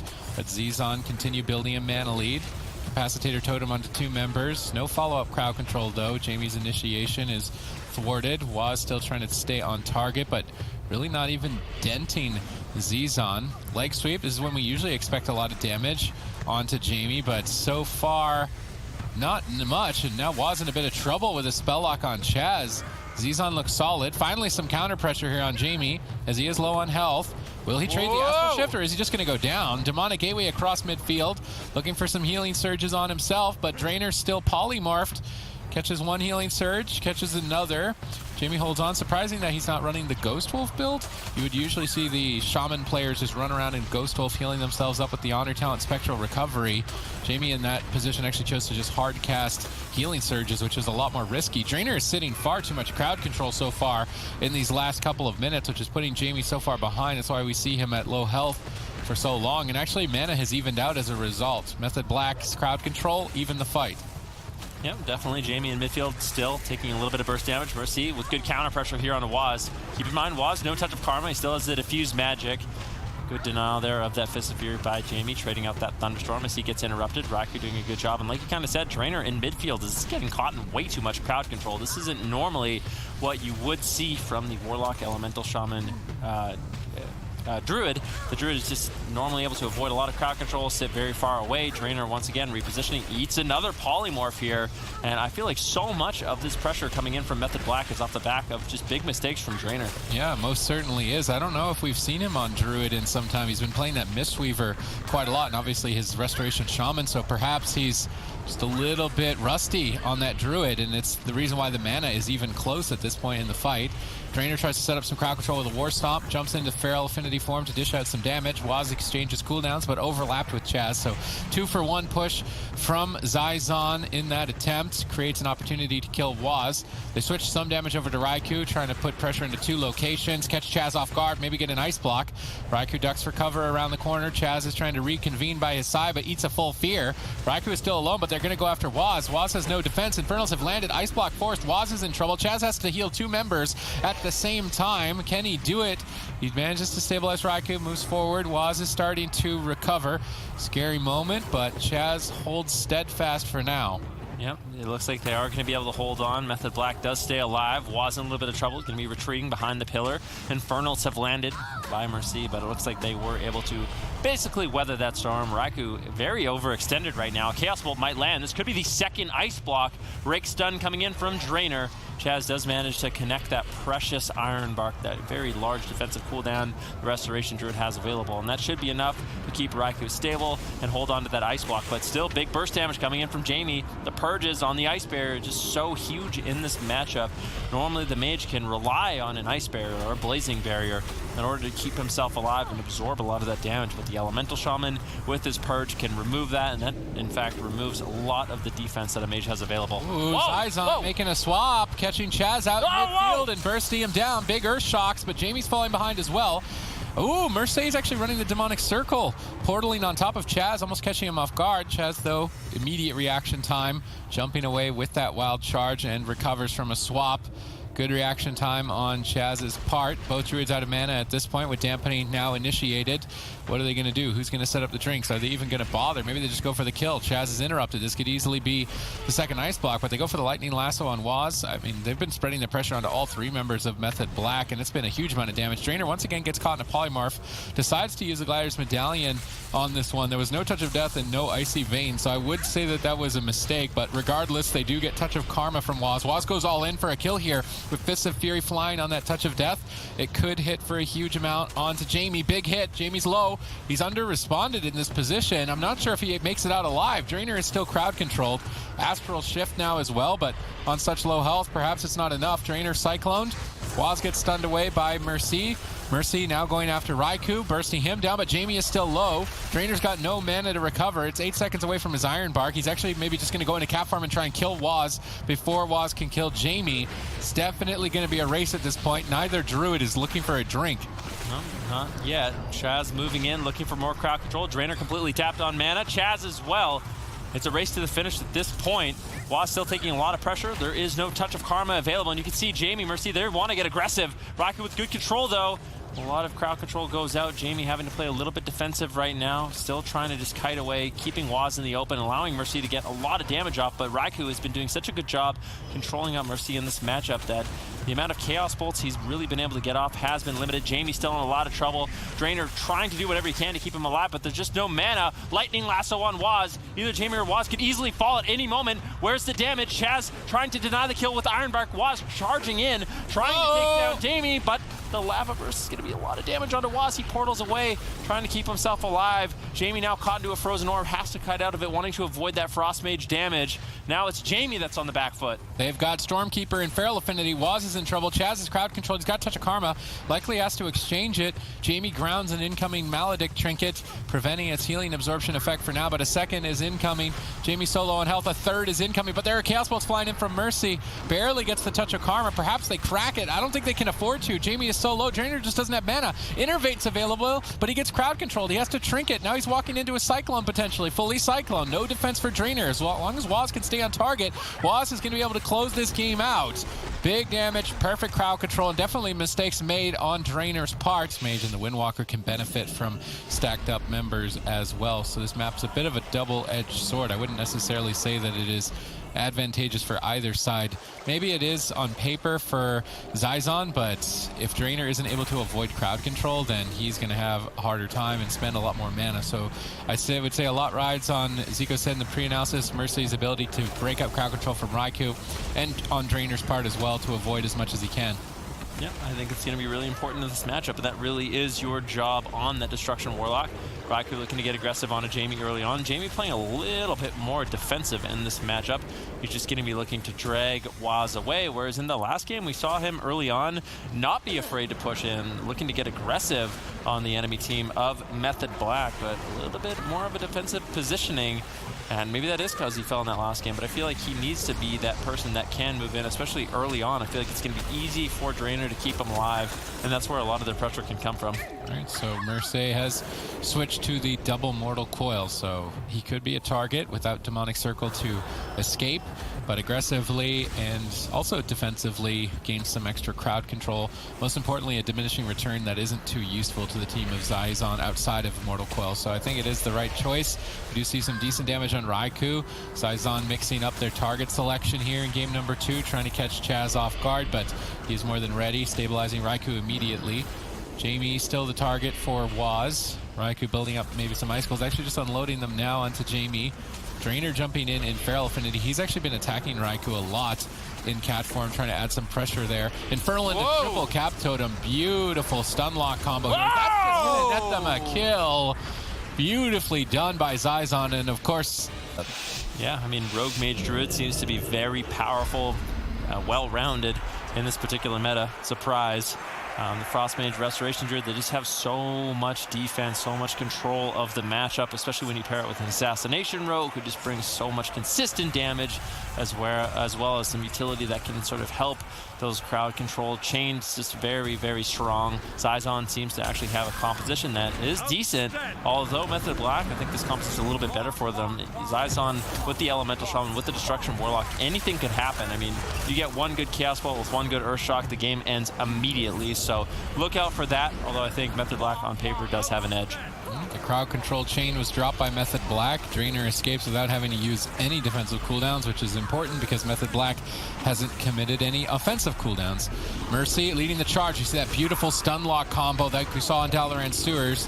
See if Raikou ends up making the same mistake. Ursul's Vortex on his blink, beautifully placed by Drainer, but now Drainer is crowd controlled. With Polymorph, or Ring of Frost and Cyclone casted at the same time, there's no way to stop it. Jamie is alone and has to deal with Waz by himself. Mercy is trying to counter pressure, but Jamie gets cycloned at low health on the Iron Bark, so limiting the heals on Jamie, although I think at this point Jamie should begin to stabilize. Chaz is now feared. Any Chaos Bolt from Mercy could be an ice block. He's not going for it, perhaps doesn't have the soul shards just yet. Jamie kidney shot, but a double Shadow Fury stalls Waz's pressure during this Vendetta. Jamie makes the equal exchange with his Astral Shift lined up with Vendetta, so those cooldowns are usually traded with each other as they are similar in terms of cooldown effectiveness and timers. Drainer constantly jumping into cat form, adding an extra stun to Chaz and extra damage on Raikou. Drainer's Feral Weaving, the cat weaving strategy. You see it in the MDI as well. The Restoration Druids adding damage to their pulls, and in Arena as well, very important. So look to see if Drainer is able to be in cat form and add some extra damage. Right now he's trying to stop Chaz from drinking, and he has done so, but he left Jamie behind and has a lot to recover through. I think that's one major difference between the spring season and the summer season. What we actually saw in the spring finals is pretty much every single Restoration Druid is going to be using that Feral Affinity. The extra utility you get from the stuns every time you re-stealth, as well as that extra damage, just seems too powerful, and I feel like that's one of the main things these teams have had to sort of adapt to. And I think one of the things that gave the North American team sort of an advantage at that spring finals is they were a little bit more practiced with that, but you can see here these Restoration Druids seems like they are well practiced on that as well, and that extra damage can really spice things up in a matchup like this. Mana is even, and that is not what you want as the Warlock Shaman Druid team. You want to be significantly ahead, and it will be difficult for either team to drink on hook point as it's such a small map. It's so easy to get to the other side and stop the other healer from drinking. Jamie hasn't been under too much pressure throughout this game and has been able to trade cooldowns effectively, so no real burst openings just yet for Method Black. Raikou on the back foot. Drainer cat weaving again, getting some damage over onto Waz. Adding in some damage now onto Raikou. Chaz has to heal 2 members. Drainer is utilizing this Feral Affinity quite effectively. Mercy lands an interrupt on Chaz's Cyclone, putting him behind, but Raikou has Ice Barrier, absorbing the damage. He's line of sighting Jamie, waiting for his healer to be able to save him. Now they switch to Waz. They get a Trinket and a Cloak of Shadows, respecting the Dark Soul of Mercy, so equal trade there for Waz. It has been quite some time, I feel, that we've seen Method Black play the Rogue Mage. They're not looking, I wouldn't say that they're looking rusty at this point in the match, but perhaps they could have been able to execute more pressure earlier on. They go for the Vendetta play, but Ironbark's defense should be enough for Jamie to survive. He can commit the Astral Shift towards the end of the Ironbark if he chooses to, although they will be disjointed the next time they're available, so he would like to hold on to it. Waz using Evasion. Maybe he was anticipating a bash there, and he wanted to try and avoid it, or just avoid some extra damage that Drainer is dishing out. The Evasion's basically only useful to stop Drainer. Nobody else in the team is going to be doing any sort of physical pressure. Cyclone on Chaz was nether warded by Mercy, so that was really well timed, and that puts Raikou behind and potentially into the first ice block. Big heal from Chaz, denies it. Yeah, looks like Raikou will be able to hold on. Mortal Coil into a Fear onto Chaz. Raikou's still in a little bit of trouble. Looking to cast out some damage, get some counter pressure rolling, but Raikou, he has to be very careful. Gladiator Safeguard will proc. Maybe he knew he had that up, so he was able to sort of rely on that defense. Icy Veins gets pulled by Raikou. They're looking to get really aggressive. Interrupt on Jamie. Polymorph on Mercy. Cyclone on Drainer. Mercy, he trinkets out, trying to keep his team alive in this situation, but there just really wasn't that much damage from Raikou and Waz in that situation. They had the crowd control, but you need to have the damage available as well when you get that crowd control. Otherwise, you're sort of not getting too much done in a situation like that. Drainer's able to throw out the Ironbark, completely recover Jamie, still has the Astral Shift. Things are actually looking really good for Zizon. Yeah, Zizon, if they can just move on to match point here, that's scary for Method Black, and it means that they will lose the swing match advantage. So let's see what they can get done here. Raikou down at half. Likely going into the first ice block. He's relying on Ironbark to be enough, and now they switch to Chaz. A big chunk of damage tossed out by Jamie there with that Primal Elemental charging around the battlefield. Jamie's going to be a devastating force. Do not want to reckon with. Drainer moves in, and that Feral Affinity gets a rake stun, then immediately pulls back, seeing that Chaz is across the field trying to drink. It's all about stopping the drinks on the Druid, so they're going to be chasing each other, keeping each other in combat, and inevitably this game is going to come to a close on mana, I do believe, very soon, Van. Yeah, I think it's inevitable at this point. Both Druids haven't really been able to sneak away for a drink. We're at 5% dampening. Both Druids around 15% mana. Jamie taking a little bit of pressure. Full blind on Drainer. He preemptively Ironbarked. That's a bit of a waste there by Waz, unfortunately. And he needed to extend the crowd control chain. There's the full sap. Waz still getting aggressive. Cheap shot on Mercy. Jamie gates away. A beautiful gateway.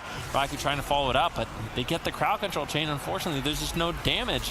Now Jamie's in a Cyclone. Method Black, they had a 20+ second crowd control chain, but unfortunately, Jamie just completely obliterated them and was able to gateway away and stay completely healthy. All right, Waz and Raikou are pushing forward. Comet Storm burst. Full kidney shot. Jamie's locked down here in midfield. Does use the Gladiator's Medallion and drop a grounding totem to soak up that Gladiator's Maledict, but his healer is still Cycloned. His Warlock is polymorphed. It's 3 versus 1. Jamie's in trouble. Vendetta is rolling. Astral Shift may not be enough as the Gladiator's Maledict is absorbing a lot of heals. Mercy saves the day with a Fear on Chaz and a double Mortal Coil into both Raikou and Waz. Those are the types of crowd controls we want to see from the Warlock. Definitely a key play to keep Jamie alive in that position. Yep, Raikou taking a little bit of pressure, but he still has both ice blocks. Kidney shot on Jamie. And this is what we've been talking about all day. The Assassination Rogue plus Dampening is a force to be reckoned with in these matchups. Jamie is able to hold on for a little bit early on, but later on in the game, the damage is just so overwhelming. Definitely has his work cut out for him. Lightning Lasso going to be used over onto Raikou. That gets interrupted there by Waz. Nicely done. Drainer moving in, trying to get the ice block from Raikou, but unfortunately in the meantime, Chaz has been sitting down for a drink. Good denial there by Waz, and Chaz recovers so much of his mana. Raikou basically baiting there, staying on low health, running behind the pillar. They completely forgot about Chaz, and now Method Black in a commanding lead. Yes, and it's very important for them to keep the swing match advantage should this go to a Game 5, so they can determine what composition and map location situation. If they lose here, they'll lose that advantage on a game 5. They can't afford to lose this game, and that drink could just allow them to secure victory, but they need to survive this next wave, this next attack from Mercy. With Infernals entering the fray, his damage is going to be elevated. How many Chaos Bolts can he get? He's looking for Fear to bait interrupts. He baits Waz's, but now Raikou has polymorphed him. He needs out of this polymorph, but Drainer Cyclone, he's not able to. Drainer trinkets to save Jamie, but he's left Mercy in a polymorph during his Infernals. He's not going to get any Chaos Bolts off. Now Frost Nova out of line of sight. Raikou totally shutting the Warlock down beautifully there. Waz gets set up on. They're trying to get some damage out onto him, but Lightning Lasso didn't even look like it scratched his health. Instead, now switching maybe to Chaz. Now in Immortal Coil, Mercy goes for a Chaos Bolt. Fake cast, trying to fake the kick. Fears his Waz. Counterspell from Raikou denies the Chaos Bolt. Chaz is in a safe location. Drainer is totally tapped, and Drainer at this point has to just throw caution to the wind and push for damage and find a kill. He's not going to be able to heal. He's fully blinded. There's no Gladiator's Medallion. He cannot get out of crowd control. Jamie is all alone. Mercy needs to save him. He's feared Raikou, but Waz gets the sap. Jamie's still in a tough position here. It's looking like Method Black are going to hold on their swing match advantage. Polymorph secured, and Jamie falls. Method Black take game 3 and advance to match point. Excellent. For the Druid, whenever you land the CC chain, you can just immediately go and drink as the rest of Druid. Yeah, talking about sort of swaps over onto Chaz, one thing we saw from Cloud9, which they did beautifully, we didn't really see from any other teams, was even though they were playing a control setup like Mage Lock Druid, they still set up these big one-shots where they would have their Druid push in, they'd get a bash into an Infernal Stun, use all of their instant damage in Immortal Coil to just try to just blow someone out of the water as quickly as possible. And I feel like with the Elemental Shaman, you could do that just as well as with the Frost Mage. If you can save up a bit, the big Earth Shock, go in for, you know, a bash into an Infernal Stun, into a Mortal Coil with the Earth Shock, with the DR Lightning Lasso, you could definitely do devastating damage. So maybe that's an option for Zizon aggressively in this matchup if it's a play that we really want to make. I will say, if they do employ that strategy, Ruins of Lordaeron would be a fitting final resting place, as it is a cemetery, and I didn't want to miss the opportunity. Well, the thing is, if they use that strategy they're not, and they not win, okay. Yeah. Why did you call me out? I actually thought of that while I was halfway through that. I was like, wait, that doesn't actually work, but then you Someone actually has called to it call out. you out. And you called me out on it. No one would have noticed. Raikou gets bursted down, and so far Zizon's only victory is Raikou dying without blocking, so perhaps they're just trying to go after that as the main win condition. Every other target that they've gone through, they haven't really been able to get too much done, so see what they can do here. Drainer gets swapped to, but he gets backed up by his Warlock Mercy. Beautifully timed Fear there on Waz, preventing some damage on Drainer. So he charges over to Raikou to maybe bash him up. It seems like they're actually just training Drainer. So Method Black actually going after the healer. We were sort of speaking about Zizon doing it, but Method Black have decided to try and give it a poke as well. Yeah, Rogue Mage, they're no strangers to going after healers as well. They can do big kidney shot setups. If Waz can get a Shadow Step and do a kidney shot on Drainer when he's not in bear form, definitely a really vulnerable target like we see right now. There's the kidney shot onto Drainer. Frozen Orb gets dropped out. Chaz in a position to get the bash. Is Drainer going to be able to survive? Another cheap shot comes in, and Gladiator safeguard, but there is just so much damage for Method Black. Drainer barely holds on, gets the Iron Bark. A nice Cyclone coming in from Chaz, denying some of that additional healing. Do they have the stun? Drainer has a little bit of time here where he's off diminishing return for the stun, uses the gateway, gets away, and he does manage to escape. And he still has a bar skin and trinket, so he's not actually that vulnerable moving forward. The gateway was very important there. Drainer wanted to use Overgrowth, but Raikou could use Kleptomania Spell Steal to remove all of its hots. So Drainer gateways in line of sights before using Overgrowth stabilizes. Jamie gets smoke bombed as Drainer repositioned so far away from the fight. That gets Astral Shift out of the way for the team of Method Black and potentially an opening to kill Jamie. Zizon on match point, and they will be knocked down to the lower bracket where they will have a second opportunity, but there's 2 Rogue Mages in the lower bracket, so if they can't beat Method Black's Rogue Mage, what hope do they really have in the lower bracket with 2 more down there? Perhaps they need to change their compositions. Drainer is still crowd controlled, but as the chain is dropped, is now finally able to connect an Iron Bark. Chaz has been getting a lot of very good Cyclones, I would say, in terms of timings, but Cyclone costs a lot of mana. Unless you actually get a kill with that timing, it's putting him behind on mana now. Yeah, I also want to paint a picture. I mean, Zizon, they were the team that sent Choccy Milk Men to the lower bracket, so they've already most likely dealt with the Rogue Mage in the tournament so far, so if they go down to the lower bracket, it's not completely hopeless for them, but Method Black really showing why they are a force to be reckoned with that Rogue Mage Restoration Druid setup. They've been doing great job in this matchup so far, aggressively, really swapping around on different targets. keeping Drainer guessing. Does he have to worry about himself? Are they going to go after Jamie?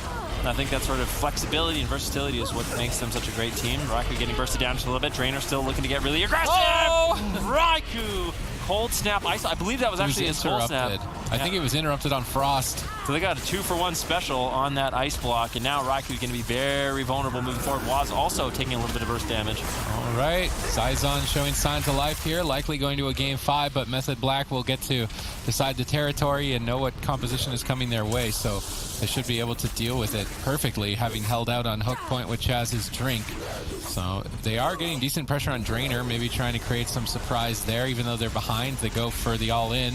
They don't get the kill, but they get a lot of defensives. They're actually continuing the pursuit, trying to punish that Feral Affinity, and perhaps if Drainer is inexperienced, he could be caught off guard. You lose out on the Guardian Affinity's defense, that Frenzied Regeneration, the immediate recovery. So far, he's dealing with it quite well, though. Now stunning Chaz and preventing himself from being Cyclone, moving back into midfield, maybe tossing out some damage over onto Raikou. Raikou is going to be the kill target for basically the rest of the game, having 2 ice blocks out of the way, although maybe Zizon aren't aware that both ice blocks are out of the way in that exchange. Likely they are, but there could be some potential for that mistake to be made. If we look at mana, Drainer is actually totally tapped, so they need to do something quick. It looks like they're tossing some damage at Chaz. Drainer's actually standing on the opposing team, Method Black. Infernals have landed. This would be the time for Mercy to get a kill. I'd almost like to just see him use Unending Resolve to make sure he isn't interrupted when he wants to cast Chaos Bolt. If he's able to get 2 in a row, there's almost no way that Raikou will survive.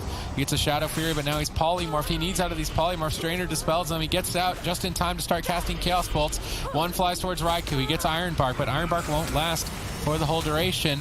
Raikou blinks across the map, seeing that Chaz is crowd controlled. There's no reason to stay out in open field, so he's going to go on his own for a field trip. But now they actually switch to Chaz. Whoa! Beautifully set up there. They get his Gladiator's Medallion. Perhaps a close call if Mercy can get one more Chaos Bolt. Doesn't look like he's going to be able to. Chaz sneaks away. Zizon still keeping Method Black on their toes, but Drainer's mana is... It's very scary. They need to do something quick if they're not going to go for a drink, and it does look like Drainer just wants to get a kill. He doesn't even care that he's out of mana. He's just going to keep attacking. Yeah, but it's really difficult when a Frost Mage wants to survive. He can survive for a very long time. Raikou no longer going to be using his Shimmers aggressively. He's just going to be hightailing it out of there, using the pillar, this Tombstone, to his advantage to avoid a lot of the incoming damage Mercy and Jamie have available. In the meantime, Waz, he's going to be snaring up, kidney shotting Jamie, making it difficult for him to actually get some significant damage rolling. But this is where I like that they actually swapped to Chaz. That Raikou's playing way too defensive in the matchup. This is when they can get aggressive on the healer. Chaz still in a little bit of trouble. Chaos Bolt lands. Is he going to be able to survive? Earthshock! Drainer, I believe, actually got the killing blow there. Really nicely done. And Zizon Get going on Chaz like we did in the previous match. Well, in a rare occurrence, Twitch chat actually voted against Method Black at the start of this series. 60% of you thought that Zizon would win. I think 100% of you were right that it was going to be close, but Method Black looking to turn Ashamane's fall into Zizon's fall. We'll have a good opportunity. map rename. Method Black get crowd control first, but Drainer opens in a position where they can't immediately lock him down, so he is dealing with his first attack pretty easily. No cooldowns even required, although maybe they should have been committed. Big Soul to Forest Regrowth, enhancing the heal of that. And now Jamie stabilizes to start playing aggressive. Are they going to try and run down Chaz? They've got Waz feared. They go for Lightning Lasso on Raikou. Drainer repositions to get extra damage added in the fight. Mercy's Chaos Bolting Waz, so they're spreading their damage onto 2 members of the team. Chaz uses Innervate to make his healing free so that he can heal through that double-pronged attack for free. Drainer sits comfortably through a full blind, putting himself in a comfortable position moving forward. Drainer jumps in, but then catches a polymorph. Raikou definitely catching him out of position. Now Jamie could be in trouble as a result of this mistake. Mercy defends him from Raikou, but Chaz, but they aren't able to stop the polymorph. Both Chaz and Raikou surrounding Drainer. Jamie is still isolated. Demonic Gateway to safety across the midfield, stunning Waz. Drainer reconvenes by his side. Still no major cooldowns forced from the side of Zizon as Method Black keep Icy Veins and Vendetta in their back pocket. Looking for a push here on the Smoke Bomb to get Jamie's Gladiator's Medallion. They Cyclone the Iron Bark. They're in a solid position here to make a push with the Vendetta. Jamie will not be able to use Gliders Medallion to access that defensive cooldown, and in that 6-second window, Jamie could fall. So let's see if Method Black can set this up properly. Jamie, in the meantime, is counter-aggressing with Stormkeeper. Those are some pretty beefy lightning bolts tossed towards both Raikou and Waz. Lightning Lasso, Chaos Bolt. Good combo. Gets polymorphed right at the end of the Chaos Bolt. Denied during the stun lock. Well done by Raikou. It's really all about Method Black. This is the kidney shot. There's the Vendetta. They've comboed them together. Trainer has full heal over time effects, though, and seems to be dealing with it A-okay. This should have been a very scary moment for Zizon, but effectively nullified Drainer's Tranquility and heal over time management more than enough to thwart it. Yeah, I kind of wanted to just point out kind of a cool play. Earlier on, we saw Drainer get caught into a full polymorph, and it was actually off the back of Waz auto-attacking him. So Waz was attacking Drainer, and Raikou started polymorphing him, and as soon as the polymorph was about to land, Waz stopped attacking him, so Drainer didn't actually think the polymorph was on him. So kind of an interesting setup there by Method Black. I don't know how intentional that was, but it ended up working out, getting them some crowd control, but now we find ourselves in a situation where cooldowns have essentially been reset. Both teams are basically full health. Raikou taking a little bit of damage, as well as Jamie. Now Jamie caught into a Cyclone, polymorph, and a Cyclone as well now on a Mercy. Good triple crowd control coming in from Method Black. That was a really nice setup, forcing Drainer to use his trinket. Drainer now with no Gliders Medallion. Jamie without his for some time and still low on health. Mana in favor of Method Black, so there's a slight lead now, I would say, at this point, for Method Black to take game number 5 and advance in the upper bracket, and Zizon will have to battle it out for a second chance later in the day. Jamie trying to set up some burst, counterspelled by Raikou. Chaz is trying to drink. That could give their team an even further lead, and he is going to go back to full mana. The map pick playing favors for Method Black, but they do need to keep their eyes on Drainer. If he is able to slip away and drink, then it could even the odds. Jamie is still low on health. Iron Bark appears to be enough from Drainer. Now Drainer should move to drink while Iron Bark is active, but he is not. Chaz feared away, was the target. He expects damage, so he uses Feint to reduce it. They wait for the Feint to fade before going in. Drainer's crossing midfield, getting some extra damage onto Raikou and Waz, but Jamie can't support him. He's stun locked, unable to move.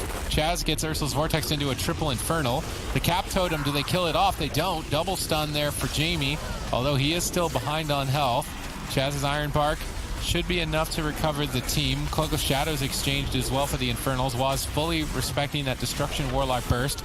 Now line of sighting at the pillar, but Chaz is interrupted. There's no Cloak of Shadows on Waz. This is a bit troubling for Method Black. Chaz is falling behind with no Iron Bark and no Cloak of Shadows to rely on. Waz is a target.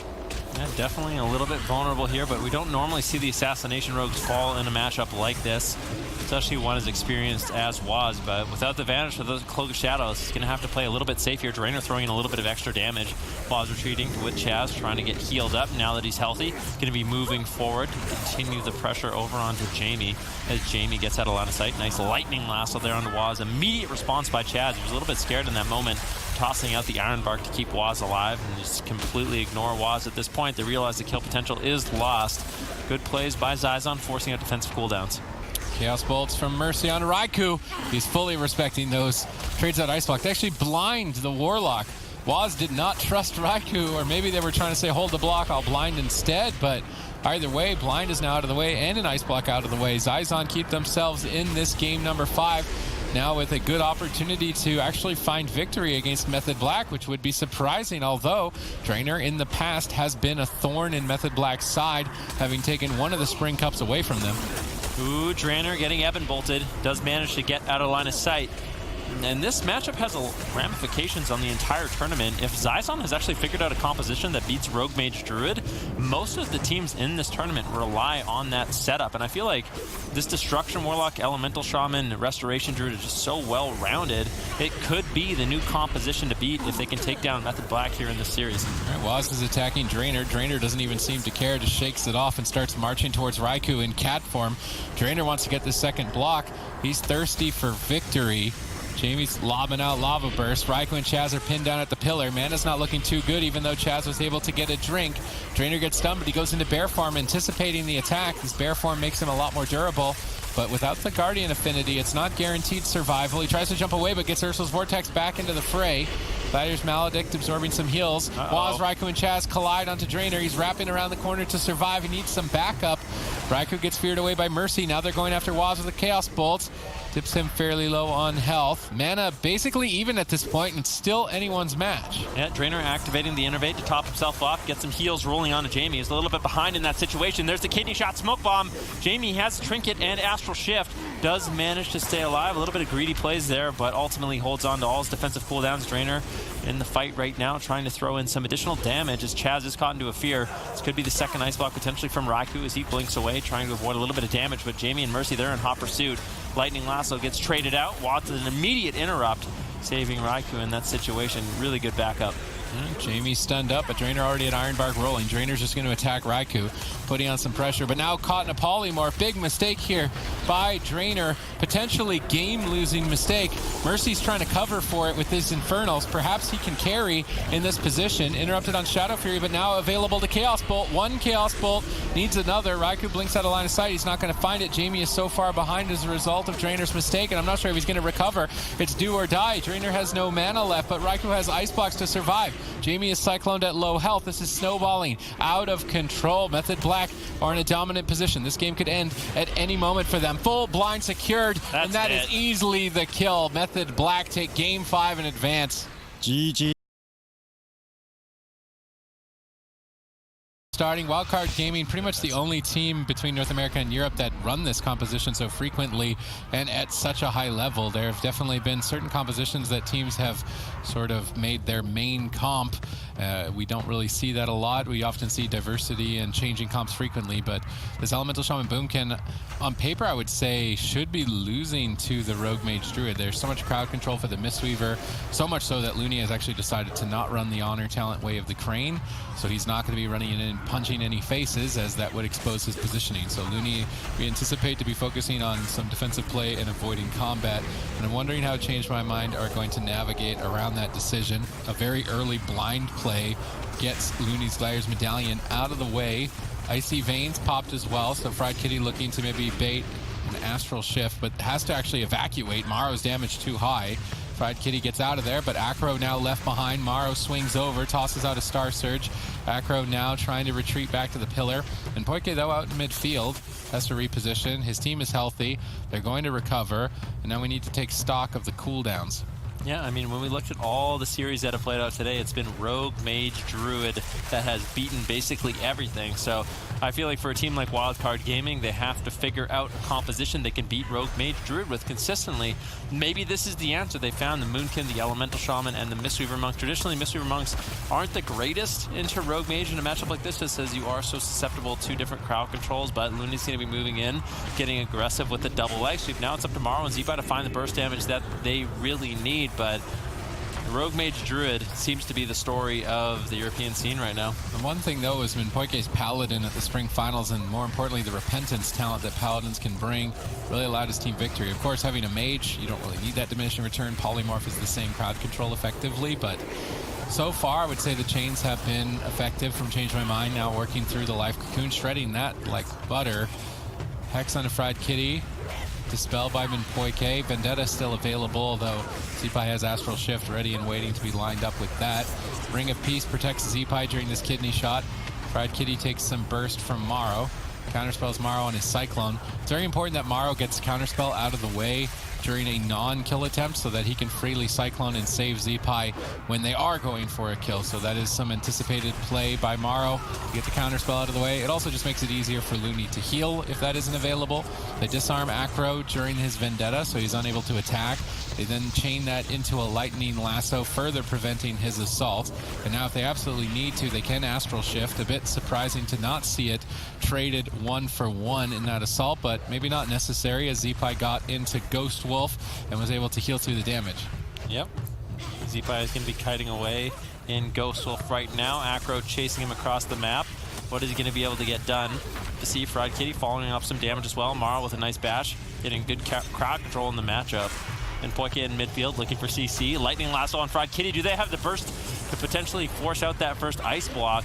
And Poike trinkets, trades out the Iron Bar to keep Fried Kitty alive. Now it's Zipai that's in trouble, but Life Cocoon completely denies his attempt. I'm not actually sure. They might have the damage to just shred through, but the damage falls off. Looney with that very heads-up play there. Knew he was going to get polymorph, throws out the life cocoon, and keeps Zeepai alive. I wonder if it's almost a bad thing that they can play with Fried Kitty now. And if they couldn't play with him, then they would be forced to run their Shadow Priest Rogue Paladin because they were so good on it and it was effective against Wildcard Gaming. But now that they have Fried Kitty available to play, they're going to be locking him in here for game number 1. This attempt looks very solid, although Minpoike is shut down on his Cyclone by Maro, and because of that shutdown, now he can easily heal Zeepai back to full health. Maro trying to lob out some burst in that Bash Lightning Lasso combo, but Fried Kitty uses Gladiator's Medallion to escape its stun lock and blink back to the pillar, out of line of sight. Earthquake positioned down onto the entire team of Change My Mind. They are pinned at the pillar for now by Zeepai and Maro.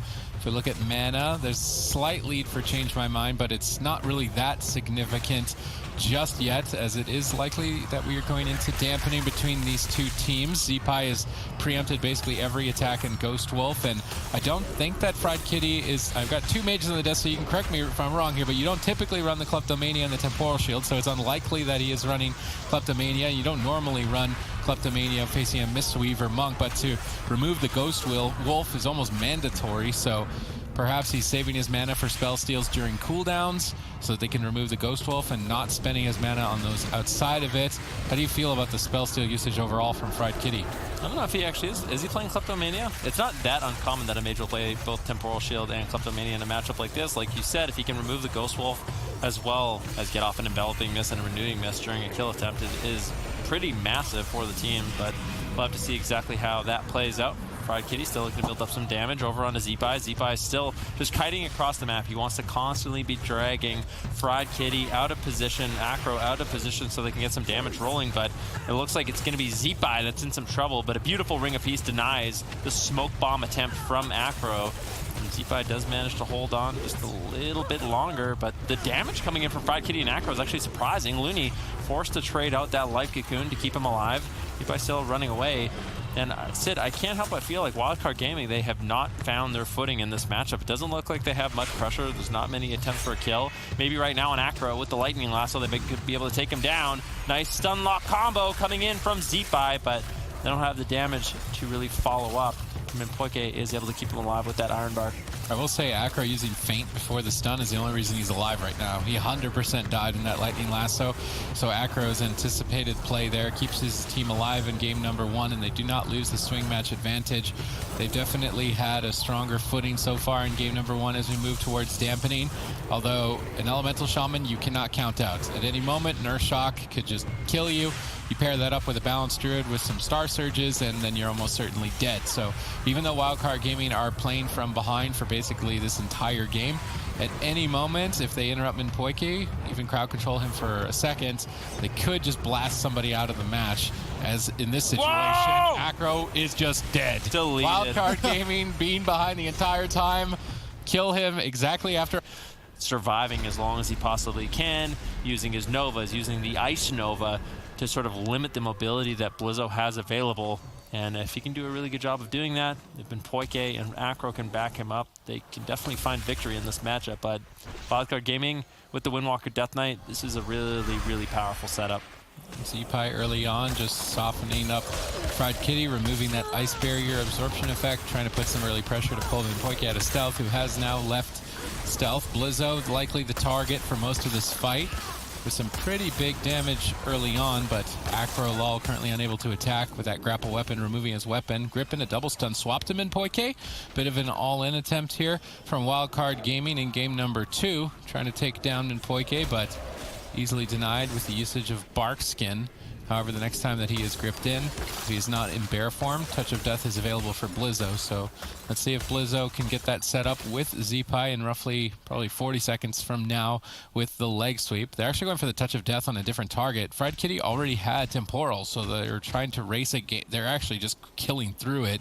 They're going to get the first Ice Block, wow. And that's exactly what they needed to get with Touch of Death. Another attempt like that, then 2 Ice Blocks will be burned, and then another attempt like that again, and Change My Mind will be on match point. Yeah, that was Iron Bark, Temporal Shield, and Ice Block traded out there by Change My Mind. Really overwhelming damage. Dark Simulacrum is going to be used by Zeepai, so Minpoike and Fried Kitty have to make sure they're not giving him additional crowd control. He can steal those abilities from Fried Kitty and Minpoike with that ability. Looney getting swapped to, taking a little bit of damage as he leaps away. Ray of Frost being channeled out there by Fried Kitty. Looney should be able to survive off the back of that Gladiator safeguard. Good positioning. Now Blizzo getting swapped to. Acro looking to reverse the pressure, keeping up his consistent damage on Blizzo. Zeepai grips Acro. They're actually going for a swap on Acro. He's got no trinket. They might be able to take him down. Do they have another stun? Evasion should be enough to keep him alive. Looney actually getting caught in Hibernate. Nicely done by Minpoike. We said he's been on the up and up. He's on fire, and he's really showcasing it in this matchup. Although they dropped the chain with the Cyclone, now Looney bashes in response. Try and give his team an opening. Minpoike has to worry about both players, Fried Kitty and Acro, as they got Acro's evasion in that last attack. So Minpoike is likely to spend more mana because he has to worry about 2 targets, whereas Looney really, I think, only has to worry about himself in this position. Blizzo with the Touch of Karma available to survive. Burst on Fried Kitty. If they can get an Ice Block before Touch of Death, that's basically game over for Change My Mind. They grip Fried Kitty in. Ooh. They've still got pressure. Blizzo, though, goes after Acro instead. Maybe they just want to cut this game short and just find a kill on the Rogue. Maybe bait Minpoike. Then using Iron Bark. Paralysis on the Tranquility. Well timed there. Denying the area of effect heal to heal 2 members of the team. So good interrupt by Blizzo. Touch of Death available in 5 more seconds for Blizzo. And if he goes after Acro, no trinkets for leg sweep, and they crowd control Minpoike at the same moment, then Acro will just effectively be erased from the game. So there's a 20-second window here where Wildcard Gaming could just get a kill and end the game, although they need to survive to it. Blizzo Transcendence is away. That window is slowly closing. I mean, it's 10 seconds away. They get Minpoike cloned. They need the leg sweep or a bash. They bash Acro, but they're not going after Acro, instead going after Fried Kitty. Iron Bark used onto him. Maybe now going back onto Acro, but he'll have Trinket for the leg sweep. I can't help but feel that maybe there was a kill opportunity lost there for Wildcard Gaming if they'd been on a different target, that being Acro. Yeah, Blizzo falling a little bit behind. Looney does manage to play catch up with the Innervate, as well as the Iron Bark. Minpoike actually having to run away for a drink in this specific situation. Touch of Death once again getting committed here. A lot of potential damage on Fried Kitty. He's trying to survive with the Temporal Shield, but the burst is just so high. Doesn't want to throw away the game. He has to hold on just a little bit longer. Temporal Shield tops him off from 10%. Really well done. Good patience there. Definitely a risky play, but ends up saving him that precious Ice Block cooldown. Now looking to get aggressive with the Icy Veins, turning around the pressure over onto Looney as they look for a one-shot kill. Acro gets disarmed. Bash followed up the CC by Minpoike onto Looney. Looney with a beautiful Shadow Meld, now into a Cyclone. Now there's an opportunity if Acro and Fried Kitty can line up some damage. Looney could easily fall. I mean, they can definitely get a Gladiator's Medallion from Looney, and if they can do that, then they can blind him later, get a kill on the Windwalker. They're going after Blizzo. Looney repositions. Blizzo should be all right, but I guess Looney wants to be patient with his Iron Bark just in case he gets swapped back to later on, so he's powering through with regrowths, which do cost a lot of mana, but he's already so far ahead, and it looks like he's even going to be trying to sit down for a drink. If he drinks back to full, almost certainly moving into Dampening, their team has the edge and the lead, and looking likely to put Change My Mind on match point. And I can't help but feel that they are maybe disappointed if they could so easily deal with Change My Mind at their full power roster, but at the same time, maybe Change My Mind are just second-guessing themselves when they're not forced to play with Valet, and maybe that's actually an advantage to Wildcard Gaming. Fried Kitty at half health, Minpoike uses Iron Bark. That should be enough. I say should be enough. A lot of emphasis on the should. Fried Kitty survives. Dampening has entered the fray. That will reduce healing over time, which then does open Zeepai up as a target. Zeepai is running a Gnome Death Knight, so to be more aggressive, but loses out on the Dark Iron Dwarf's Fireblood ratio to remove Gladiator Maledict's trinkets. So if Change My Mind can maintain into the 30-40% dampening mark, Zeepai certainly can be a target. Yeah, Fried Kitty still getting bursted down. Temporal Shield once again trying to save the day. Fried Kitty blinks in. They're trying to get the damage rolling onto Looney, but he's going to be A-OK, completely fine. Blizzo has been doing a really good job backing up Looney in this situation. He is playing the grapple weapon honor talent, so he can basically disarm Acro, uses Detox, and that's going to be a very safe Looney in that situation. Fried Kitty blinking in, gets the polymorph onto Zeepai, actually breaks. Acro pokes it, unfortunately. Blizzo now still trying to get some damage rolling, but all 6 members' health had basically been completely reset in the situation.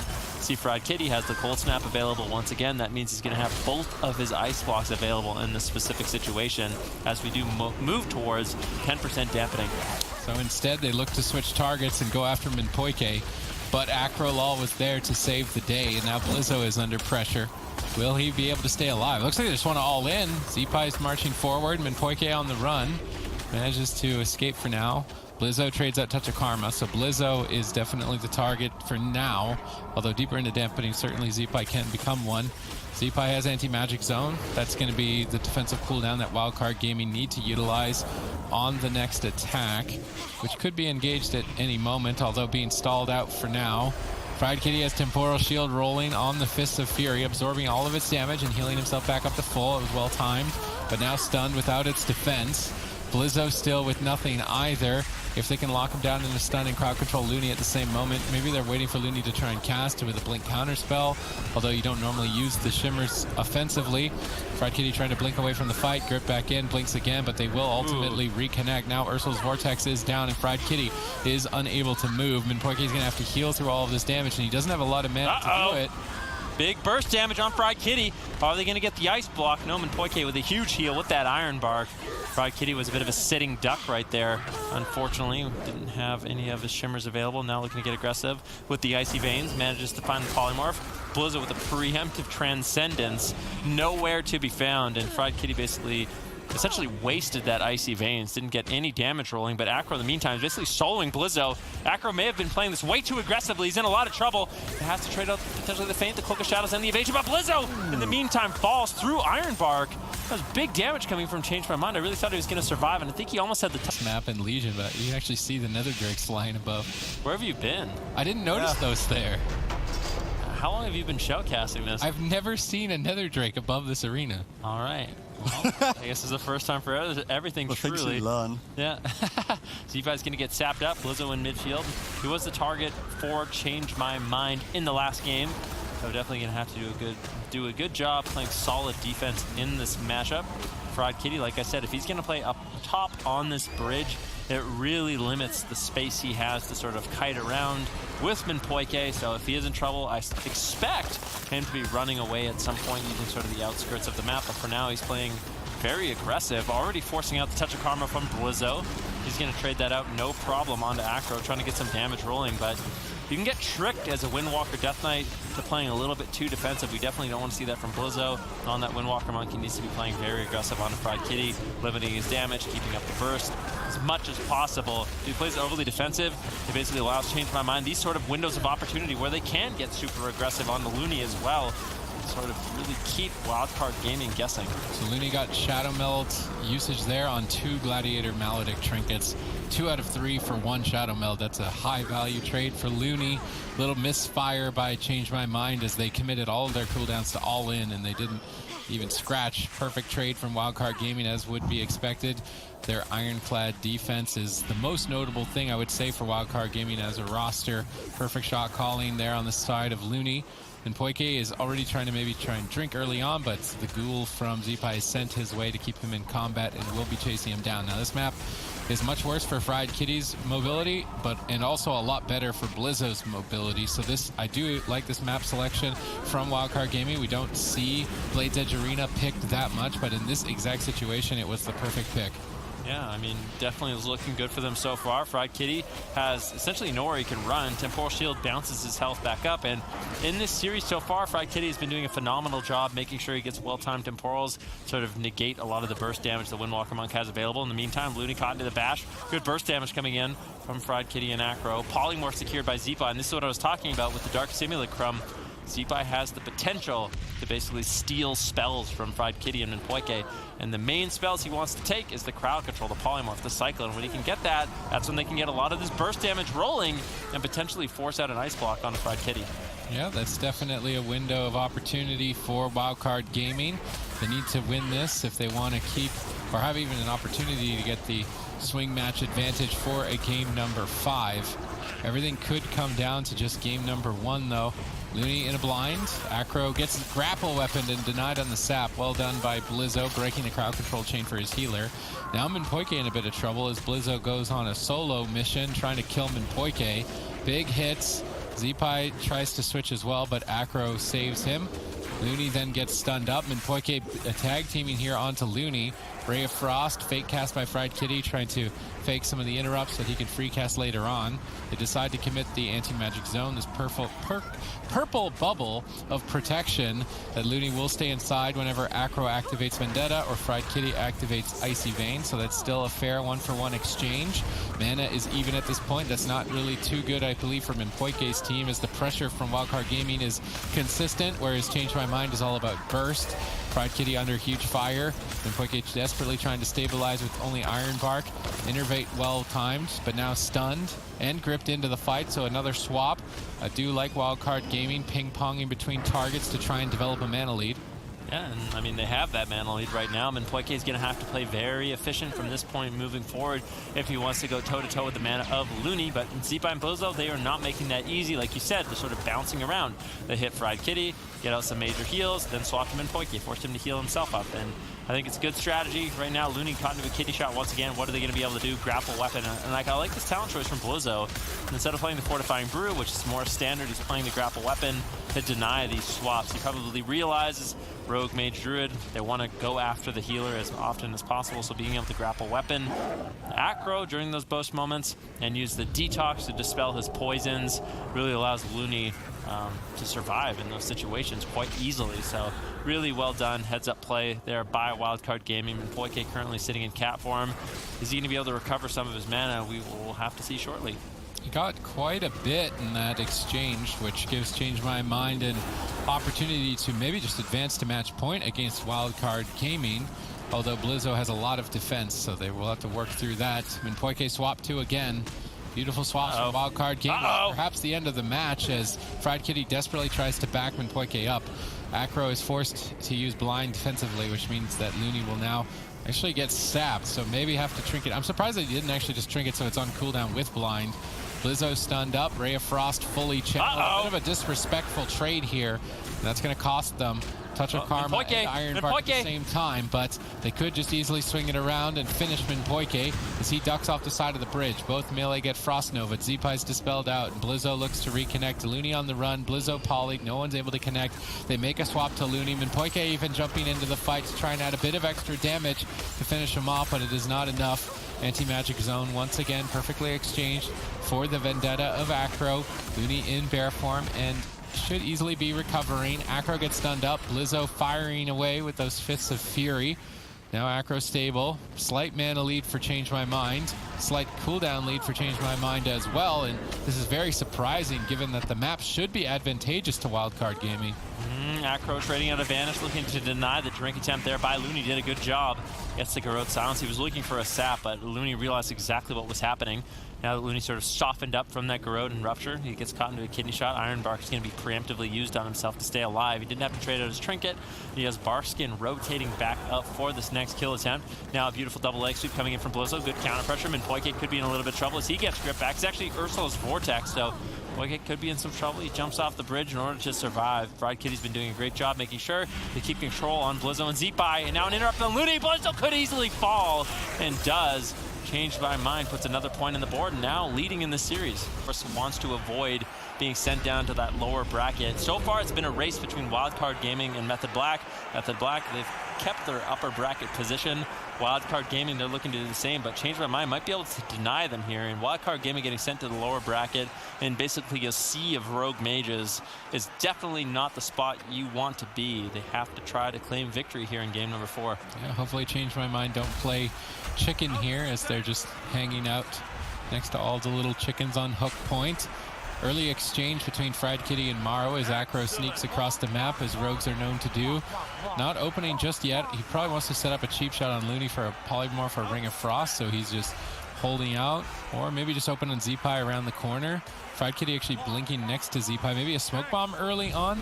Shadow Step on the Thunderstorm. Acro reconnects. They've removed the Ghost Wolf, so this is the most important thing to get off of this Shaman player when you are trying to kill them. If they're in Ghost Wolf, they will heal themselves up quite easily. But regardless, they don't even get an Iron Bark on that attempt. The Pharaoh's not the Icy Veins or Vendetta. So moving forward, they still have those cooldowns in their back pocket to pop at any moment.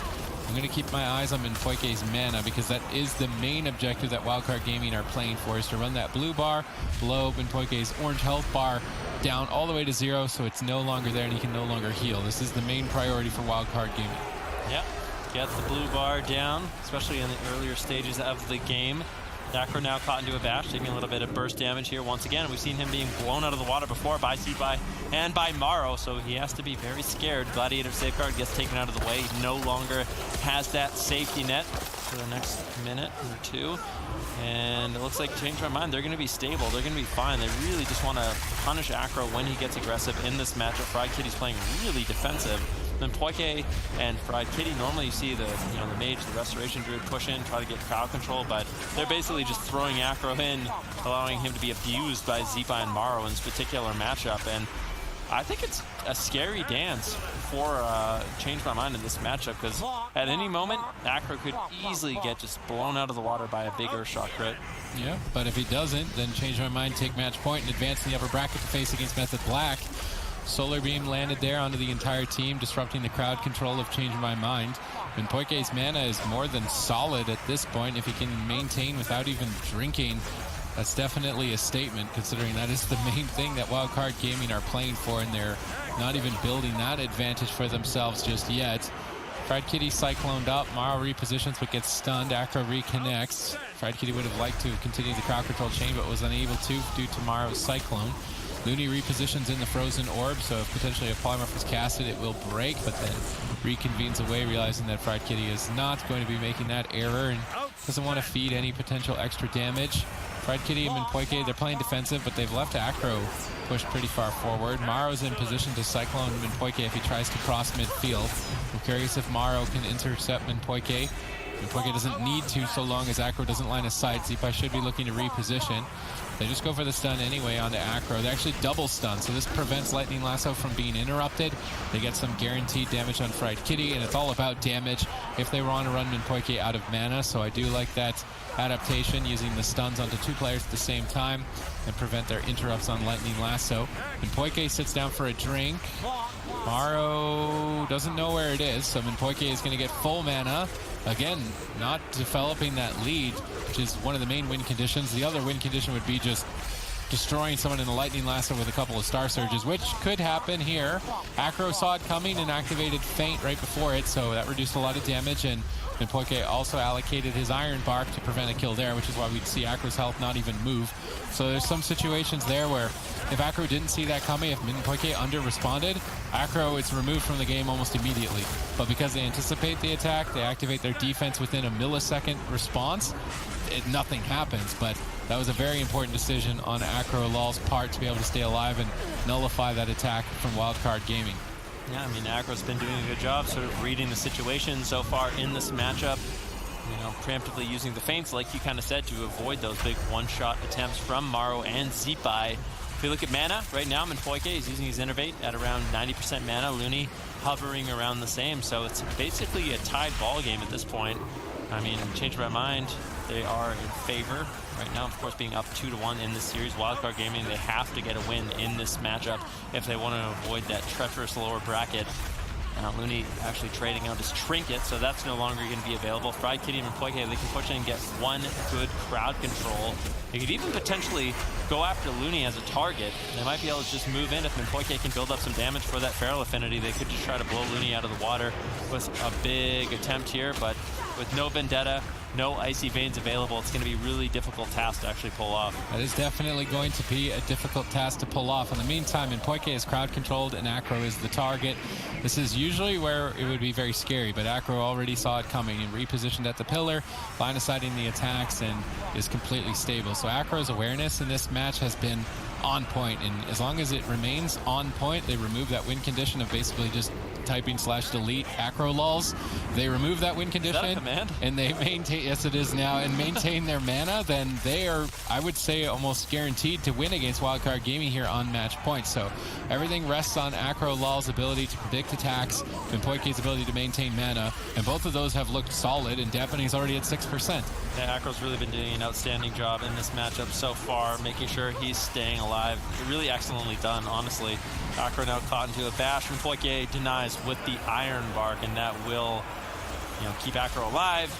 Looney realizing the situation throws a Cyclone over onto Acro to deny, and now at 8% Dampening. I mean, so far it's been a bit of a stalemate, but Dampening inevitably will end this game, so one of these teams is going to have to look to get a little bit more aggressive. It's a stalemate that I think is a guaranteed victory for Change My Mind unless they make a mistake at this point. They've got basically full mana at 10% Dampening. Zeepai eventually just can't be healed anymore through the Assassination Rogue pressure. Looney is already struggling, even at only 10% Dampening, is reluctant to trade Iron Bark in this position. There's the counter engagement. Acro did not have Feint for this, so it's going to be quite scary. Double Star Surge Earth Shock, could be a Cloak of Shadows. He ducks around the corner, Poike's there, the crowd control is faded, and they stabilize without having to trade any major cooldowns. Now Acro lul's on the attack, gunning down Zeepai. They need to get rid of the Ghost Wolf. I think I can see Ghost Wolf there in the Frozen Aura, a bit difficult. Zeepai out of Ghost Wolf now, taking a huge hit. Iron Bark, is it going to be enough? We're at 13% Dampening. Big Comet Storm. Zeepai holds out, now in Ghost Wolf. Actually canceling it a bit early. Astral Shift for Vendetta, fair trade. Hex Fried Kitty, bash Acro. Fried Kitty actually used the Glider's Medallion on Hex to try and kill. Aggressive decision from Fried Kitty. That could be punished later on with maybe a Lightning Lasso, but momentum is swinging in favor of Change My Mind more and more. Yeah, Shadow Step cheap shot over on the Looney's heel. Zeepai still in a lot of trouble into the Growth Silence. Morrow now into a Cyclone. Really good control coming in from Change My Mind. That was a good attempt over on the Zeepai, but he gets topped off. Wildcard Gaming completely stabilizes. Now we're basically waiting for the incarnation of Morrow for them to get really aggressive in this matchup. 23 seconds, that's going to be a lot of firepower Morrow has available to try to take down Acro, maybe even Fried Kitty, but they haven't been doing any work on Fried Kitty this matchup. He has both of his ice blocks, he has his Cold Snap, and Poike has been able to easily keep him alive, and I'm just not sure they're going to be able to take down Acro, especially with how well he's been playing defensively with that Feint. I don't think they're going to take him down. We're now at 20% Dampening, and Poike's still full mana. Acro still has his whole defensive lineup. There's no win condition right now for Wildcard Gaming, and the consistent pressure of the Assassination Rogue will overwhelm them slowly but surely. So if you're Change My Mind, you're all smiles right now, and you're likely going in the upper bracket against Method Black. I don't even think that Method Black could have anticipated this, and then if you're in the lower bracket, you're left pretty scared with Wildcard Gaming already down there so early on. Europe is just having the table flipped with Change My Mind powering up for the summer season. Of course, we don't want to count them out just yet, but it's looking like at this point that it's pretty much in the bag. Acro lul jumping into the fight. Looney was drinking. He's at least back to full mana. Both Druids drinking, which is surprising on Hook Point that you see both Druids able to just freely drink at 24% Dampening. Maybe some mistakes made here. This is the stun lock on Acro. This is normally a scary moment. Poike realizes this is relying on his Iron Bark, which now is more than enough for him to survive, and Acro holds on to Cloak of Shadows, which is his get out of jail free card basically, as it makes him immune to all magic damage. Wildcard Gaming only do magic damage. So it's a pretty good cooldown to have, and he wants to use that as the last line of defense so that he can push forward and end the game with a safety net. Two members in crowd control, Zeepai all alone. Change My Mind looking to send him down to the lower bracket as Zeepai's on the run, trying to hightail it out to safety, but Glidier's Maledict is going to absorb a lot of healing. Dark Iron Dwarf, Fireblood activated. Zeepai still low on health, but the crowd control is ended. They smoke bomb to stall the Iron Bark. They stun Looney from stealth to buy them even just an extra second. Looney has to trinket a diminishing return Cyclone. He's open to blind in the future, but I don't even think they need the blind. The pressure is so high. Maybe it's not enough, but even if they don't kill Zeepai, they cycle him at low health. Poike is playing out of his mind this entire tournament. Good night. Out of his mind. 3-1, advancing to face Method Black tomorrow. And it's based on points. So you have to be number one in Europe if you want any sort of safety net. Yeah, listen, Ealingstat and Zico, it's really hard for you guys to hear this, but it's been hard for us to hear it for about a month now. It's been hard to hear it. It's nice. It's a bit of a different tune on the desk, which I don't like it. I don't think it's nice. Were we this obnoxious when Europe were winning everything? You were. Yes, you were. 100%. Definitely. I don't know what you guys are talking about. We're like football fans. Yeah, definitely, 100%. It looks like Jamie will be the target of choice early on, and I have to say I've lost faith in Twitch chat just a little bit. I feel like you guys have been making the wrong picks here today. I feel like careful, tread carefully with Twitch chat. Yeah, I guess we'll see. Prove me wrong, or I guess Diabolus might be able to prove them wrong. Rogue Mage Druid has been so dominant in this tournament so far. They've won 4 series in a row. Didn't they bet? I'm pretty sure they bet for Diabolus. No, they No, bet for it was Zizon. definitely It was like 70-30. Oh. I was looking at the wrong side. Just like no dragons on Blade's Edge, huh? Look, there are dragons on Blade's Edge. Oblivious today. Jamie gets iron barked on this assault, but it was no Icy Veins, no Vendetta, so Diabolus have an opportunity here for a big punch onto Jamie. They're already still just holding his health at half. Could be an opportunity. Curious to see if Drainer can clean up the mistakes that he made earlier today. He's going to be basically playing against Rogue Mage for the rest of the tournament if his team stays alive, I think. So he's definitely got to be careful, not get caught in as many polymorphs as he was in the series earlier today against Method Black. Yep, and Alec is going to be taking a little bit of burst damage. We've seen Mercy and Jamie. They've been able to put out a lot of burst damage on these mages, so you have to be careful. A Destruction Warlock and Elemental Shaman, all you need is 1 Chaos Bolt paired with an Earth Shock, and you can just instantly take someone out of the match. Nixie eating 1 Chaos Bolt so far. We've seen Diabolus play very, very defensive in this matchup, and that is a playstyle they've had. You know, Alec, Asgarath, they are not afraid to just sit back, stall out the game, wait till Dampening, where they have a more favored advantage with Nixie on the Assassination Rogue, able to put out good, consistent pressure. We'll have to see how they play it, and you really can't blame them. I mean, playing in the open against the Destruction Warlock Elemental Shaman is no easy task for a mage. Drainer running around, just poking every member of the team, making sure that he's got damage onto 3 members. Now they're focusing down Alec, who is not running the Temporal Shield, so he won't have that to soak big burst damage. Instead, running the Kleptomania to remove heal over time effects, and most importantly, the Ghost Wolf. If they cannot get Jamie out of Ghost Wolf during crowd control on Drainer, there's almost no way they're going to kill him. In this situation, though, they're actually attacking Drainer, trying to bait some cooldowns. They get the Bark Skin with this attack. They didn't use Icy Veins, they didn't use Vendetta. They could kill Drainer if they get his Trinket with Blind and then swap to him again, and I'm wondering if that is going to be their strategy, or if they just go for consistent swaps and maybe use Blind on a different target. That is going to be up to Nixie to decide. Currently attacking Jamie, but feared immediately on his stun. That fear timing from Mercy was perfect. See what exactly happens. Nixie now in the midfield, still taking a little bit of damage, trying to reconnect on to Jamie. Drainer gets caught into a polymorph. Jamie has to use the Astral Shift. A little bit of a mistake there by Zizon. Have to see what they can do. There's a full blind on a Drainer. He trinkets out, and now this is a good situation for Diabolus to be in. Jamie, no Astral Shift. Drainer, no Trinket. They need one good setup, but Nixie in the meantime taking a lot of damage off the back of that Lightning Lasso and a Chaos Bolt. Asgarath is caught into a Fury, managed to connect the Iron Bark on a Nixie to keep him alive. Good heads-up play. Now Drainer into a Kidney Shot doesn't make a swap, but a Bear Form should be able to keep Drainer alive in the situation with the Demonic Gateway. He does manage to cross the map, and he's going to be able to get out of danger. He's got no Gliders Medallion, and he's got no Bark Skin. They still have Icy Veins. Potentially Alec could carry the game here on the next attack. Where are they going to focus it? Right now, Jamie is just being attacked. Maybe that's a bait. They do a quick bait and switch over to Drainer. They could catch Drainer out of form. They cheap shot him instead. They need to Ring of Frost as he's in travel form. Doesn't look like it's available. That is unfortunate. Now a Fear and double Mortal Coil from Mercy easily is going to deny the kill onto Jamie. He recovers. Asgarath and Alec repositioning towards Drainer. Frozen Orb, Icy Veins available at any moment. They also have Smoke Bomb. Looks like they want to potentially attack Drainer. Nixie poking him a bit, maybe putting up a Rupture, trying to prime up Drainer for a swap. They could 100-0 him with that Feral Affinity if they catch him out of Bear Farm. Nixie moves over. Looks like they still committed to Jamie. Cheap shot on Jamie makes me think they want to swap with Kidney Shot. They're going for some Gladiator's Maledicts at this point, but not actually able to connect them. Actually connecting onto Alec. Alec blinking away. I'm very surprised to not see them go into Drainer yet. Now he has Barkskin available, so killing him through Barkskin is unlikely. Alec gets bursted. Nixie gets swapped too. Nixie big cast pulling out a big feint. Uh-oh. It may not be enough. Cloak of Shadows at 10% is now enough for Nixie to recover, but that is the most important cooldown for the Rogue when facing the spellcaster composition. You can't rely on that to save him now for some time, and he's still low on health. Yep, this has been really scary for Diabolus in this matchup. Nixie, no Cloak of Shadows available. Alec and Asgaroth have been doing a good job running away, but Nixie's just being left behind, and I think that's the main advantage that we see from Zizon is they're able to, luckily, get good pressure out onto Nixie when Alec and Asgaroth are running away, and it's been great for them in this matchup to keep up pressure.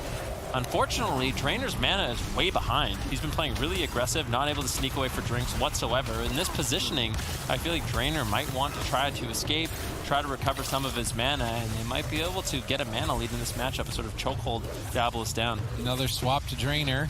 Jamie saves him with Lightning Lasso. Shadow Fury from Mercy. Mercy's peeling is a lot more on point, I would say, here against Diabolus. The Shadow Fury's Mortal Coils and Fears have been timed perfectly to save the team, but even despite that, Drainer is at a significant mana deficit to that of Asgaroth, and that could just be a main win condition with the Assassination Rogue and Dampening. Is just consistent pressure. They go after Jamie once again. Mercy peels them away. Mortal Coil into Fear. That buys time. Drainer heals up, but at the expense of his mana, and unless Drainer can get a drink, there's a significant advantage to Diabolus. Definitely, Jamie with a Lightning Lasso over on Nixie. One Chaos Bolt lands. Will a second. There's the stun. Chaos Bolt. Big damage on Nixie. Iron Bark connects from Asgaroth in order to keep him alive. In the meantime, Drainer, he's across the map. He was able to, no, he wasn't unfortunately able to recover any of his mana. I thought he got out of combat. I thought he was able to sip, but unfortunately not able to find it. Now Jamie in a lot of trouble. He trinkets out. Drainer gets hibernated up into a cheap shot. Is there any follow-up crowd control? Diabolus could just claim game number one. Jamie's in a lot of trouble. A lot of damage reduction available, though, with the Astral Shift, with the Iron Bark. I think Zizon's going to be able to hold on. Zizon, but now Cyclone at low health. Can they time some crowd control on Drainer? Time some burst on Jamie. Doesn't look like it unless Drainer gets caught. He shapeshifts, avoids the poly, jumps in, stuns Nixie, stalls some damage. Alec gets bursted. 2 Chaos Bolts. Surprising to not see an Ice Block just traded there purely for efficiency so they can stay on target, that being Jamie, and burn the rest of Drainer's mana because Asgaroth's mana is starting to even out. We see a blind. Drainer has to drink it. There's no way he can sit through that. Stormkeeper up. Jamie's doing a lot of damage. Alec in trouble. Jamie jumps in. He's going to respect that. Trade 1 Ice Block. Zizon keep themselves in the match. Mana is evening out. Cooldowns are evening out. And with Dampening stacked up, it's anyone's game. Yeah, definitely. Diabolus just one setup away from closing out the game. Beautiful blink counterspell. Unfortunately, Nixie still in a lot of trouble. There's the Infernal Stun. Mercy still trying to get some burst damage rolling. Throws out the Mortal Coil. Nixie does manage to get out of line of sight. Frost Nova keeps Mercy in place, unable to follow up the damage whatsoever. Nixie and Alec, they need to get some damage rolling on Jamie. Zizon is just walking all over them in this matchup so far. But there's a lot of defensive cooldowns available. Drainer now in a lot of trouble. In a kitty shot, he activates the Bark Skin. Is it going to be enough? Jamie trying to help him, but he's caught into a bash. And there's an interrupt on Mercy. No! Drainer finally escapes the Nixie now, eating a few Chaos Bolts. Has managed to barely hold on, but Asgaroth, he has to play catch-up. Both these teams hanging on by a thread. Hanging on by a thread, indeed. Man is totally even now at this point. Cooldowns, I would say, are maybe slightly in favor of Zizon, but they may not matter with a counterspell secured onto Drainer from Alec. Nixie is low at the same time.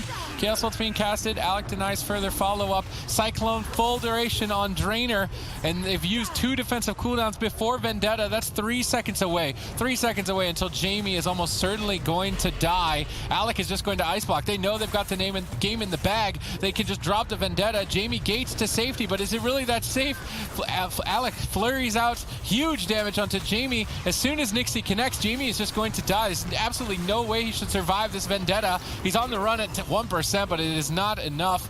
Totally tapped on mana, time, and crowd control. Lock Druid, and so far, no one's been running it, so no one wants to be embarrassed. Yeah, exactly. Because of Cloud9 dominate. If you just lose as Mage Warlock Druid, you just look stupid, basically. So, well, I don't know about that, because in the North American side of things, we actually saw Cloud9 lose. Jamelia is the only team that beats them. And they beat them in the spring season, too, and they were pretty close to qualifying. So I'm not actually surprised that the Mew Mew Kitty Cats are able to beat Cloud9, because they are actually the only team that consistently does. So, as a famous turtle said, the circle of life can be cruel. Yeah, I mean, that's definitely true. We'll have to see what happens here for Diabolus? Are they going to be able to get another victory in game number 2? This is the composition and the map pick for Zizon, opting to go with the exact same matchup.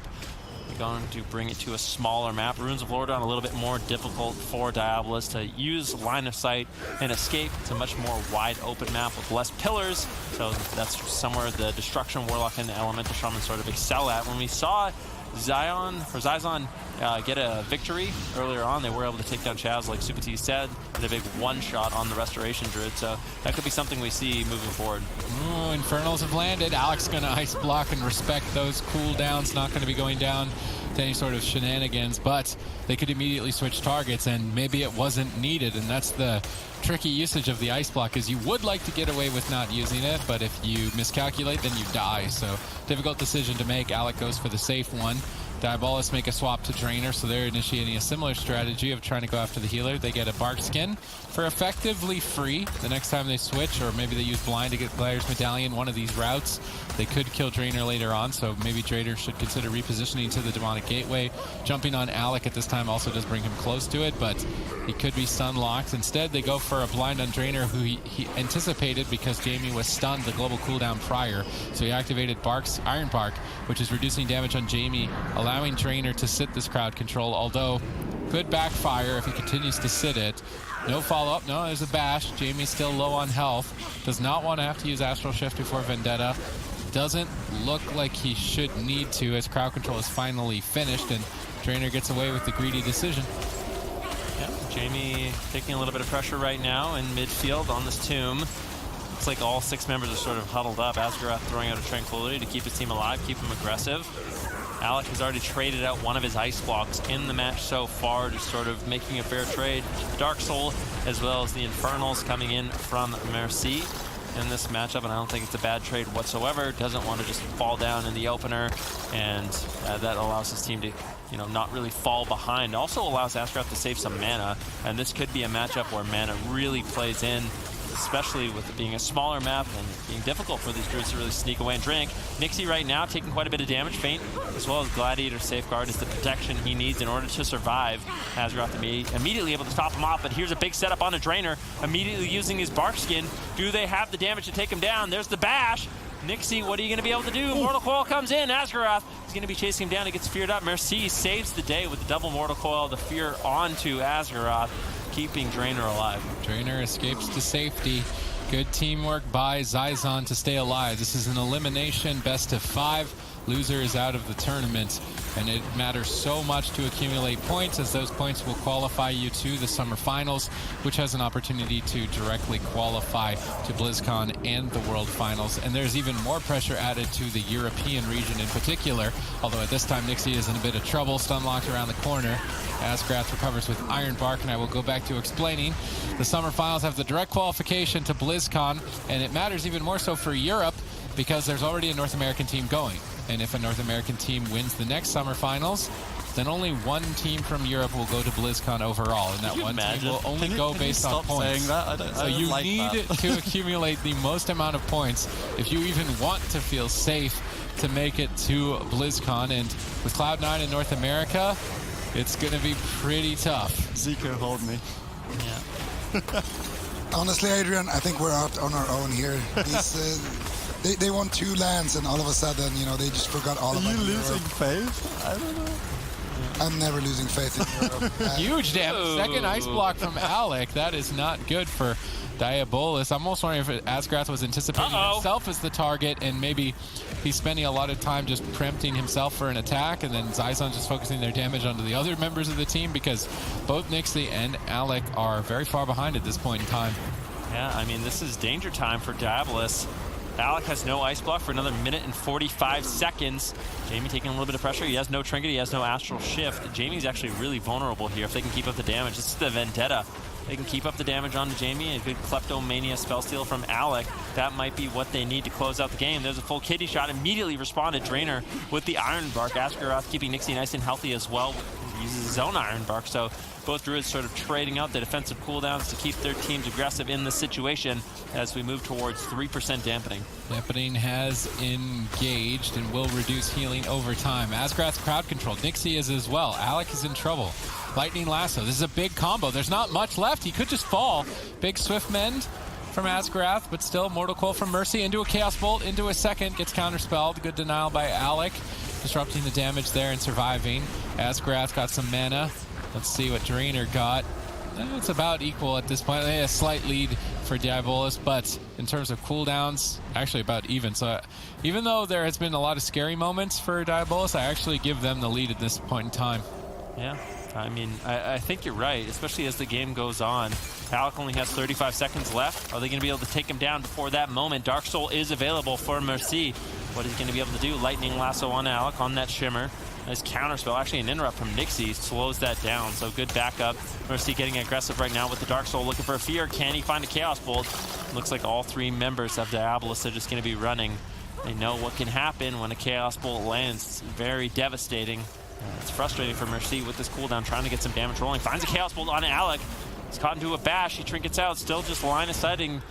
They've been running all match, and it's difficult on this map on Ruins of Lordaeron. I really feel like Zizon, they made an intelligent decision going to this map. It's a much more difficult for Diabolus to actually run and hide, and it's been showing. Mana is evening out. It's still anyone's match here now. Jamie being polymorphed is making me wonder what Diabolus's plans are here. Are they going to try and kill Drainer? It looks like they want to. 2 seconds before Iron Bark. Is he really going to die? Or before Barkskin? Now, maybe he dies through it. Alec and Nixie Mortal Coil away. Mercy with perfect timing on those peels. Drainer stays alive. Barkskin for Icy Veins, but still Vendetta available. Could be an opportunity. 30 seconds on that Gliders Medallion for Drainer. They could go for a Smoke Bomb on Jamie. There's a couple of options here. They stun Jamie, but he's too close to Drainer. No reason to even go for any damage off that. It's more of a stall tactic. Asgrath is actually now behind on mana, so this is not looking good for Diabolus, although if they can survive 60 more seconds, Alec will have 2 ice blocks despite having burned 2 of them earlier on in the match, so basically a reset in terms of cooldowns, but it's a reset at very deep dampening. Nixie stunned up. Infernals have landed. Ooh. Mercy lines up 1 bolt, lines up 2 bolts. Could easily be a Cold Snap Ice Lock before he can get 2. Alec would love to wait another 39 seconds if he can. Dropping that Frozen Orb and Blizzard and then moving away from the fight. And this is what Alec is known for, is just dragging the fight on, avoiding his opponents as long as possible, and then finding victory with pressure points and damage.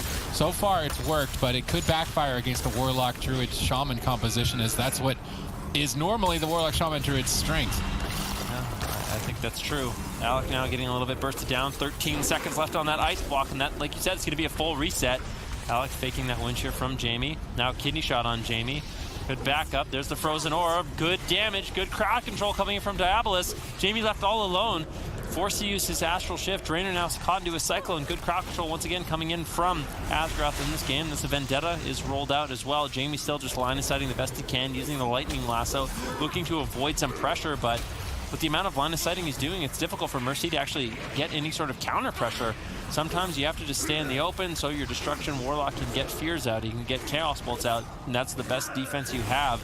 With Jamie just line of sighting a whole bunch, it's much easier for Nixie as well as Alec to just avoid that damage entirely. In the meantime, Asgrath, he's actually managed to get away and go for a drink. Alec trades out an Ice Block. This is something we've seen from Diabolus all day long. They're not afraid to trade out defensives if they can get some of that mana recovered. But at the exchange of basically every defensive Nixie and Alec have available. And Drainer is resetting as well, unless they can stop him. Did they manage to stop Drainer from drinking? I don't believe that they did. I think the Ursul's Vortex ended up missing. Drainer's basically full mana. Complete reset here, but Jamie's behind on cooldowns. Maybe a bit of a race to the finish here in the next couple of moments, as this game could end at any. Jamie repositioning, forcing Nixie to retreat. Alec, Nixie, Asgrath repositioning. Lightning Lasso. Mercy lines up a bolt, but can't get it. Jamie was denied.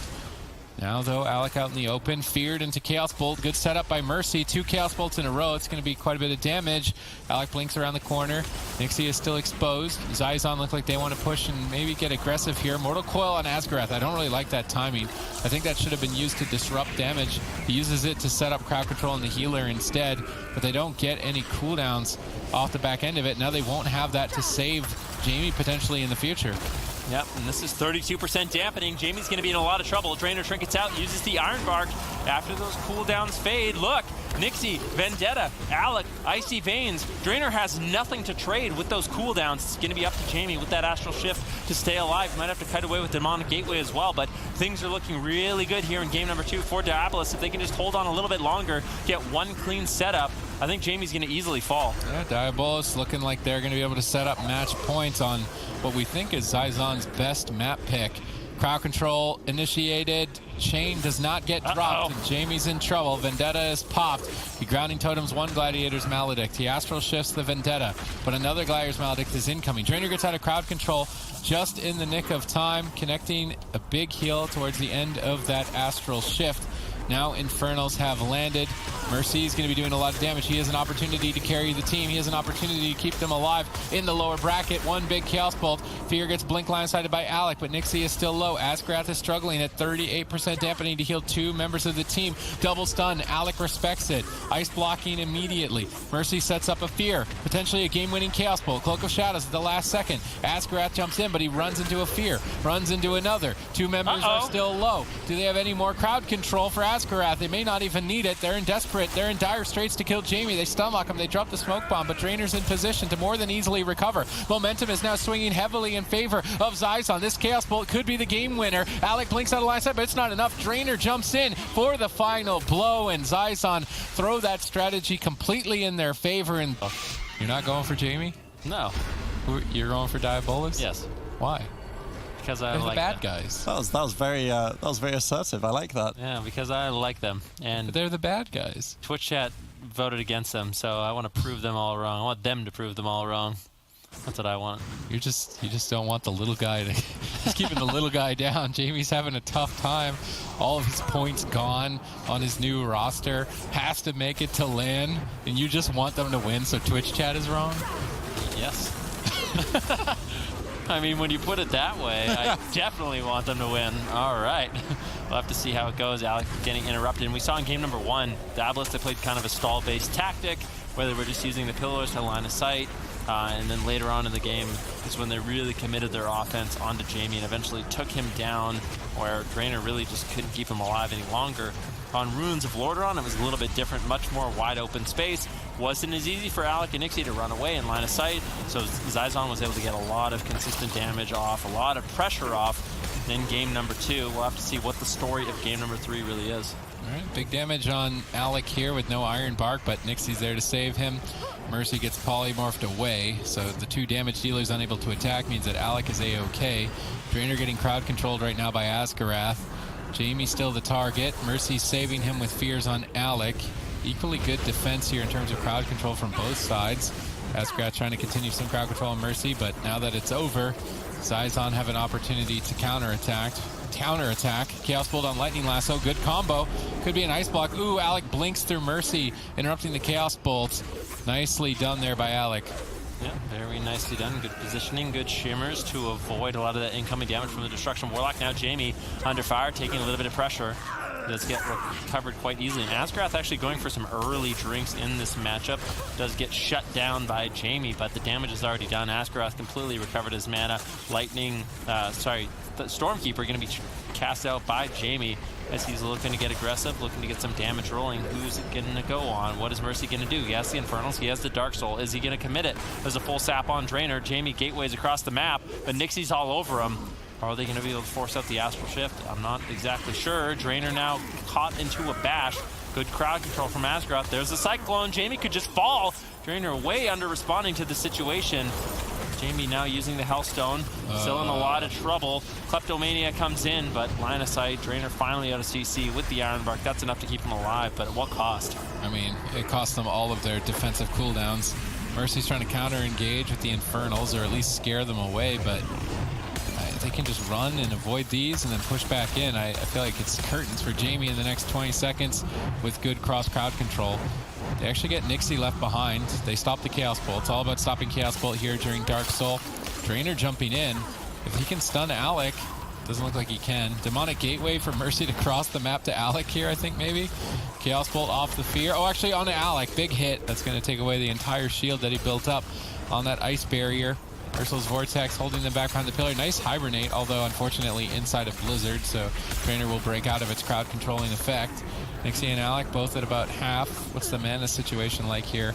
Asgrath isn't too healthy. I'm wondering where Drainer is sitting. Drainer is actually feeling a lot more comfortable here in Game 3. He's spending a lot of time in cat form, dealing damage, has a mana lead, and even though that was an overcommitment in terms of defensive cooldown, Zizon stabilized and now built a lead. Yeah, well, Drainer, I mean, he's done an excellent job in the past on that Mistweaver Monk, weaving in, sort of pushing in and getting aggressive and having to play defensive, so already kind of has that aggressive melee playstyle for a healer. I think that's a really good transition into that Feral Affinity, and he's been doing a really good job. It seems like he's just been warming up as the tournament day has progressed, looking really good here in game number 2, game number 3 as well. Keeping Jamie alive, Asgrath behind on mana, another little advantage that Zizon really has moving forward in this matchup. Lightning Lasso now onto Alec. He still has both of his ice blocks available, and Diabolus, they haven't really been able to get too much rolling outside of that one beautiful setup onto Jamie where he almost fell. Outside of that, it's been most pressure in favor for Zizon. Yeah, definitely has been, and they could actually put Diabolus on match point and score a point for the little guy, and Twitch chat will be right, Vinruki will be wrong. Can they pull it off? There's a lot more on the line than just a couple of jokes as well, because Europe is in dire straits. They have to win the next LAN, or only one team is going to BlizzCon. I feel like I'm going to consistently bring this up just to piss off Adrian. This next 6 weeks are going to be great, aren't they? I'm looking forward to 2 months from now, though, when, you know, we have 2 more EU teams in the finals. And we'll see how that goes. Nixie caught into a lasso, gets interrupted there by Alec. I mean, I personally, I don't really care who wins North America, Europe. I'm just a fan of Warcraft in general. Whatever team plays better should win, and that's the stance that I'm going to take. And that's North America. All right. You're brutal today, man. We're trying to pick sides here, okay? This is what it's all about. North America versus Europe in World of Warcraft has been a long-standing history, although the other regions have certainly leveled up over time, and maybe it's like we're saying EU, NA, but who knows when we get to BlizzCon, because we've got Latin America, we've got China, we've got APAC, we've got the entire globe making it all the way to BlizzCon. So even though the limelight right now is on North America and Europe, those other regions could easily come out of not really nowhere, because they've been building up momentum throughout the years now at this point. So I wouldn't even be surprised to see China pull off a victory or APAC pull off a victory. Most particularly Saji last year impressed everybody in the competition. Pen and Paper with a very dominating performance last year, really surprising everyone. It would be exciting to see them once again at BlizzCon if they do manage to qualify. Going back onto this game though, triple setup coming in here from Zizon. Nicely done. Stuns out onto everyone. Alec gets caught into a Shadow Fury with Nixie, still just trying to run and hide, and that's one of the things about this map and why I thought they would go here. Just like on the Grand Arena, Alec and Asgrath, they are no stranger to the pillar with that Frost Mage, with the Restoration Druid. They just love throwing out the snares, throwing out the Novas, just avoiding casted damage at all, you know, cost. And later on in the game, Nixie on that Assassination Rogue is going to be able to put out significant damage. Alec gets caught into the fear. Lightning Lasso, this could be the Ice Block. Mercy gets counterspelled. Alec had to trinket out of that Lightning Lasso, so he avoids damage from Jamie. Then he uses the Interrupt on Mercy and completely keeps himself alive, but that is at the cost of his Gladiator's Medallion. Yeah, at the cost of an important cooldown. It's basically the same as an Ice Block, as it removes the Lightning Lasso effect, which almost guarantees it here, as Dampening has ramped up to about 12%. We need to take stock of mana. Relatively even between the Druids. Take stock of cooldowns. Basically, everybody has every cooldown. So it's a total reset here with a decent amount of mana on both sides, which means either team can take it. Now, the strategy that Diabolus are known for, they won BlizzCon with, is just stall, drag the fight on. But Jamie's composition is usually considered one of the best comps at that strategy, and it backfired on Runes of Lordaeron, and it could easily backfire here on Ashamane's Fall as well. So I do think that Diabolus are actually on a bit of a clock. They've got Drainer locked down in crowd control. They deny the Cyclone with Lightning Lasso. However, they probably would have liked to have used Lightning Lasso on it. Maybe they don't care. Asgrath down at half, caught in a Mortal Coil. How much more damage can they really get? Doesn't look like enough. Nixie's going to charge forward now onto Jamie. He's been left open. There's no Lightning Lasso threat. Now it's time to try and push for those cooldowns. They get Iron Bark. Now they're looking for Astral Shift. They're actually still attacking Asgrath. Maybe they can run him over. Zizon really didn't attack Asgrath in the last game, so maybe he's not comfortable now with being the target. If Zizon mix it up this late into the game, the teams have been playing for an extended period of time, and certainly there's going to be fatigue on both sides. Yeah, I think fatigue could definitely be setting in. Jamie now caught into a kidney shot at 20% dampening. The last game, I think, ended at around 41% dampening, so needing that extra healing reduction in order to close out the game. Alec getting a nice little shatter combo over onto Jamie right now. Drainer with his trinket should be able to keep his team alive. In terms of mana, Drainer does have a massive lead over Asgrath as well. The question is Asgrath going to be able to sneak away and shrink? So far, it has not been easy. Alec crossing the map once again, trying to utilize the Frostmage snares and roots to keep Jamie locked down in place. 22% dampen, 23. It's ramping up quite quickly. Alec still just out of line of sight, trying to avoid damage from Mercy at all costs. All right, Alec, you've dragged it on for this long with 2 ice blocks in your pocket. If this doesn't work, then we can see why Zizon is so confused in their strategies, because the Lock Shaman Druid works against a Rogue Mage playing like this, potentially, but not so much against a Rogue Mage that goes all-out aggression, although Diabolus are unlikely to go for all-out aggression. They've got good crowd control here on Drainer, but Mercy looks to counter-engage. Asgrath denies that with a bash. Gets denied, though, on his Cyclone. Actually, Cyclone by Drainer. Uh-oh. Oh, Drainer now in the Cyclone. Jamie in trouble. Big damage if Nixie can make his way over there. Shadow Step, reconnect. Jamie in trouble. Ironbark may not be enough. Lightning Lasso has to hold out, buying more time for Drainer to recover. They gate across midfield. Line of sight, ducking for cover, dampening at very high amounts that Jamie's just having a... He's not able to recover. Smoke Bomb available if they can ever separate the target. Jamie from Drainer. That's definitely an option to execute for a kill. There's no defense, but there's no Vendetta, there's no Icy Vein, so it's still difficult to say who's in the most trouble at this point in time. I would say that it has to be Jamie. Mana is still surprisingly even between the teams. I would have to say that I agree with that. Jamie now with the Lightning Lasso over on Nixie. He uses Feint in order to keep himself alive. Mercy gets interrupted. Nicely done by Alex, slowing down some of that damage, especially on the Dark Soul. It's a very high value counterspell. If we look at mana once again, Asgrath hovering around 20%. Drainer, what is his mana at this point in the game? It gets very expensive to put up your heal over time effects after a big Kleptomania spell steal from Alec. Nixie caught into a fear. Mercy has been doing a really good job in this matchup, denying the kills incoming from Diabolus, as well as setting up his team. But there's a full kidney shot with the bash on the Drainer. Full Cyclone. Jamie kind of left all alone. It's going to be up to Mercy to help him out, but it gets interrupted. And now Jamie is really by himself. Nixie, Alec, they're all over him. Drainer connects the Ironbark. Is it going to be enough? Overlapped with the Astral Shift, with the Gladiator Safeguard. Jamie should be able to stabilize, but literally every single cooldown was used, and Nixie has that Vendetta coming up. This is the same situation as game number 1. Jamie dies, and well, unless Nixie dies before it, I'm going to say. If Nixie dies right now, then they win, but if he doesn't in like 10, 20 seconds, Jamie just dies. He just falls to the ground and dies. Every ability to enhance the damage of Diabolus is available, and every damage to mitigate it isn't available on the side of Zizon. Surprising to not see. Why is Nixie not just... Okay, didn't go for it on that stun. That's very surprising. Jamie now gets to escape to safety, but there's still a window. It's slowly slipping away, actually. And Nixie doesn't have Cloak of Shadows. Maybe he was hesitant, but now Nixie is actually in equally as much trouble as Jamie. At any point, he's going to just go down. There's no defense for some time. Nixie holds out, sets up with the silence. There's the stun. Where's the Vendetta? He's going to hold out. He gets Ironbark for free. Nixie's now just going to run away, trying to avoid damage, but Drainer's on top of him. Mercy lines up a Chaos Bolt. Nixie takes a big hit. He Ironbarks, but it's a bit late. Doesn't seem like it matters. Swiftman was a big heal. Nixie stays alive. Vendetta's still available. No Astral Shift for 18 if Nixie can get to the target. They need to strip off that Ghost Wolf as soon as possible. Jamie gets stunned. Oh no! They strip off the Ghost Wolf, but it's on diminishing return. Big mistakes here from Diabolus. If Jamie can hold out 4 more seconds, he'll have an answer for the Vendetta, and then maybe be able to win. This is about the dampening mark that we saw Zizon win on Runes of Lordaeron, so Diabolus potentially with a throwaway here. Credit due here for Jamie's defensive play to avoid death this long, but I'm actually thinking that Zizon take this now. Yeah, I mean, we'll have to see. They have to survive this setup. Drainer throws out the Ironbark to keep Jamie alive. Alec forced into an ice block. This is Vendetta. Nice fear there by Mercy right out of the ice block.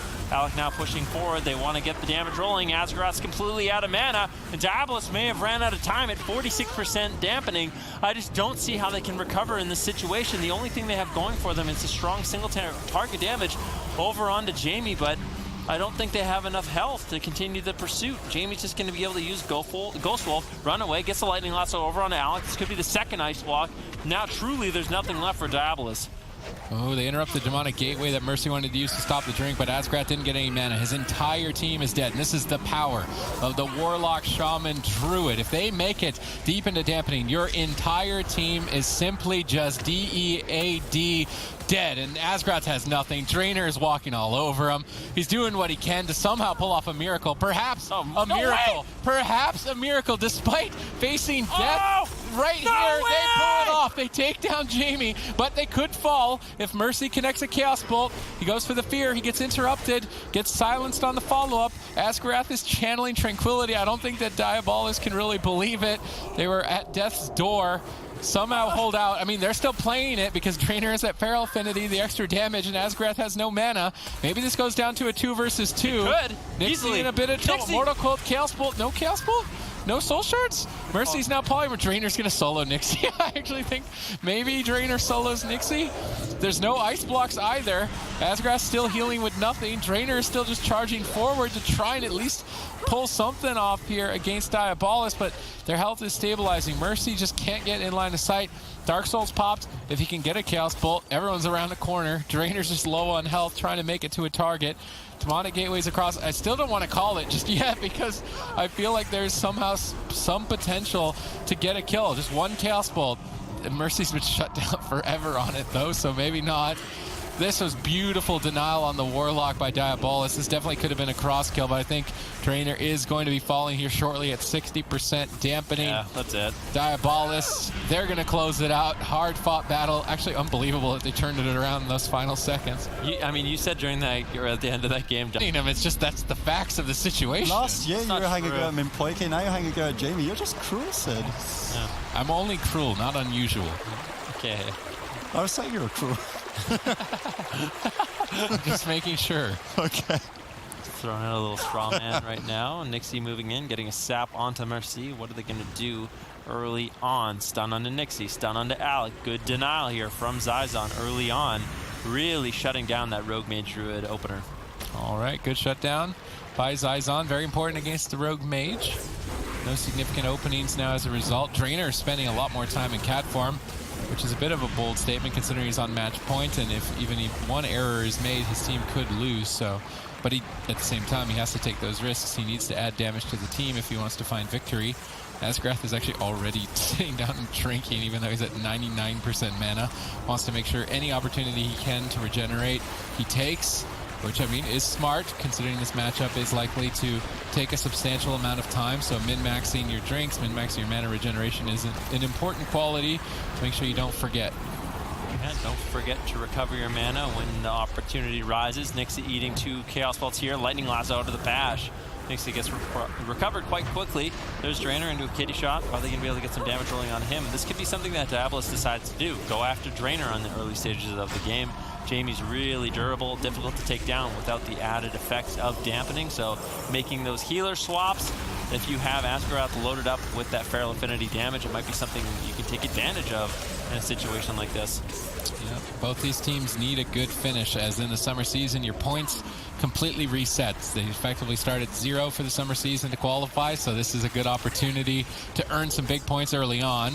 Decent damage onto Alec, now splitting some pressure to Nixie. No significant mana lead established just here yet. Good response by Asgrath with Tranquility, healing 2 members of the team for a very efficient amount of mana.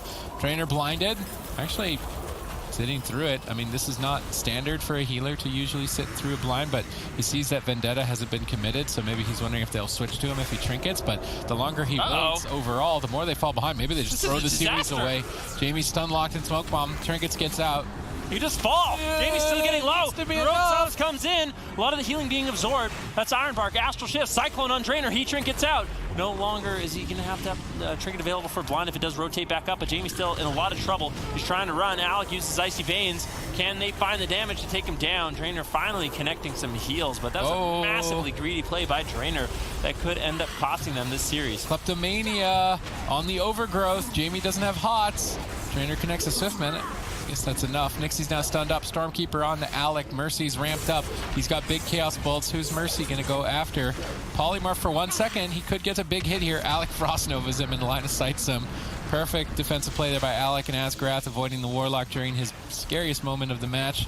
Nixie, though, was left behind, and Jamie is kind of just pummeling away with casted damage.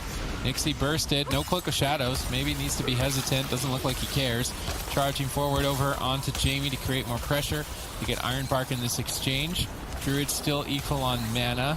Still anyone's game. Alec being down a block. Nixie with no Cloak of Shadows for a minute. See if Jamie can stay alive for that Astral Shift. Although he doesn't want to trade it before the Vendetta. That's usually where he'd want to space it. So it's more important that they wait for Drainer's Iron Bark, which is 20 seconds away. Nixie the target. Definitely an open target.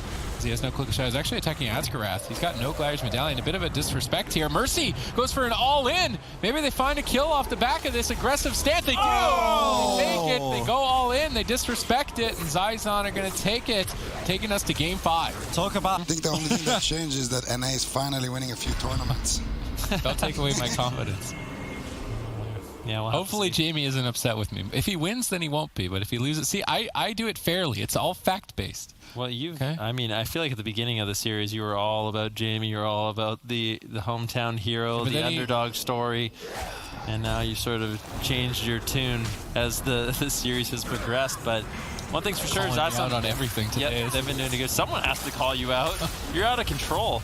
Jamie now into a kidney shot, taking quite a bit of burst damage very early on. Let's see how aggressive he really wants to play on this matchup. Now, the last matchup, we did see Diabolus fall. So this is their map pick. And normally, when you see a big map like Tolvaron, a double caster setup like the Destruction Warlock Elemental Shaman will have a big advantage. But on Tolvaron, you can also just sit at one pillar the whole game. If Alec and Asgrath like pillars, this is definitely the map for them, as it does provide the biggest pillar in the game that they can use to line of sight, avoid damage, and then secure victory in a late game kill off the back of Nixie on that assassination rogue. Seems like at around 20 to 30%. I'm not going to speak too far ahead here. Asgrath being targeted down again. Gladiator's Medallion out of the way. Barkskin out of the way. Big cooldowns there, forced on the side of Diabolus from Zizon early on. But what I wanted to say was that strategy of just extending the game backfires at a certain point. It seems like there's a moment in time in Dampening, I'd say around 20-30%, where maybe Jamie dies before it. I'm so surprised to actually see him die before Dampening. Multiple Gladiators, Maledicts incoming. Jamie in midfield out in the open. Drainer struggling to maybe avoid Polymorph and heal Jamie at the same time. Mercy buys a moment. Alex now in trouble, being blasted. Ice block forced. Good setup here by Zizon. Getting an ice block out of the way, nice and early. Still want to explain that I feel like in the late game, it backfires. So my calculations are right here. Around 20 to 30% dampening. Jamie will be... Whoa, Nixie! Just let me explain this, okay? Slow down, all right? Around 20 to 30% dampening, Jamie has to use Astral Shift before Vendetta. Nixie then has a window of opportunity to kill Jamie before it's available. And if Jamie doesn't die in that window, then he will overwhelm their team. And that's like the main point that this can end. Of course, maybe it can end before that through some good crowd control and setups, but that seems to be the main way for Zizon to find victory, outside of maybe switching to Asgrath and trying to blast him. And they have tried to do that, so we have to keep our eyes open to everything, but I'm still wondering if it's going to be around that 20-30% mark and then around the 40 to 50 for Jamie to have a comeback. I mean, we'll definitely have to wait and see. So far, Diabolus have kind of an explosive start here, getting a lot of defensive cooldowns out of the way.